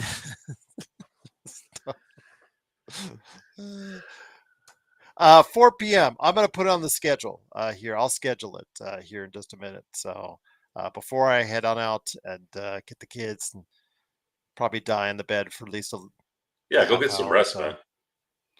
Well, it's tough sometimes running these channels, you know. We have a Discord, don't we, Gerald? We do not have a Discord. I mean, I have a Discord. Lakers Fast Break. Twitch. I'm sorry, I always get those ones mixed up. Discord's that whole jumbled mess of that's like WhatsApp gone wrong. Then I'll just leave it at that. So, guys, I tried to use Discord. Its interface is just so messy, absolutely so messy to use. If you get it and you see it and you use it, it becomes like the Matrix thing where you just see the code and you just understand it exactly what it is. But, seeing it from an outside perspective, I had to use it one time for a few months with the Dungeons and Dragons group, and it just did not. I just don't like it. It's just so messy. Discord's just so messy. Reddit. Sean made us a Reddit one time. Yeah. Just so many things out there. And We want something that sticks. And this YouTube, Joe, this is the one. This is the one outlet that has at least got us some kind of footing. Some kind of footing here. And that I'm very appreciative for. Yeah, that's funny. Gerald goes to sleep. The Los Angeles Lakers have acquired Kevin Durant via a 3-team trade. Deal was finalized as trade deadline. Oh, Joe will wake me up. Bro, get up. Let's do a show. Wait, Emergency I did podcast that right one now. time, didn't I? Yes, you did. Actually, you've done it twice. Yes. And there was It's one okay, time I was Carrie. I'm not. By the way, Carrie, are you female or are you? I can't tell if maybe you're from a different country and names are different. we don't know. But the DFS trade, I fell asleep. That one I was like, I was out. I was out, and you guys let me know once I woke up about it. So yeah. But you have woken me up before with a trade, so I'll just leave it at that. But yes, all right, guys. I think we're going to shut it down. I don't think there's any more big news to talk about in regards to trades that hasn't already been done. Because right now, when they're all talking about Marshawn Beauchamp, that trade, yeah, that's and Kevin Porter Jr. I think they're pretty much done themselves. So, all right, on behalf of Joe Soro, it's Gerald Glassford. Thanks again for watching, listening. Tune in later today, around 4 p.m. Pacific, 7 p.m. Eastern. It is going to be, I think, Stone Hansen and Joe Soro, and then after that, later on tonight, the Lakers and the Warriors. And of course, the best post game that's out there. One of the longest post games that's out there. It'll be, of course, right here from all of us on a great day, a great week, a great trade deadline, one of the greatest ever for the Lakers on the Lakers Fast Break podcast.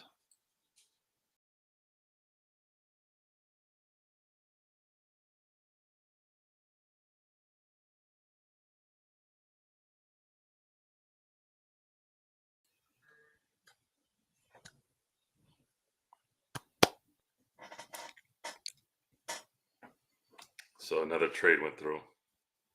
Marvin Bagley III to the Grizzlies. Jeez.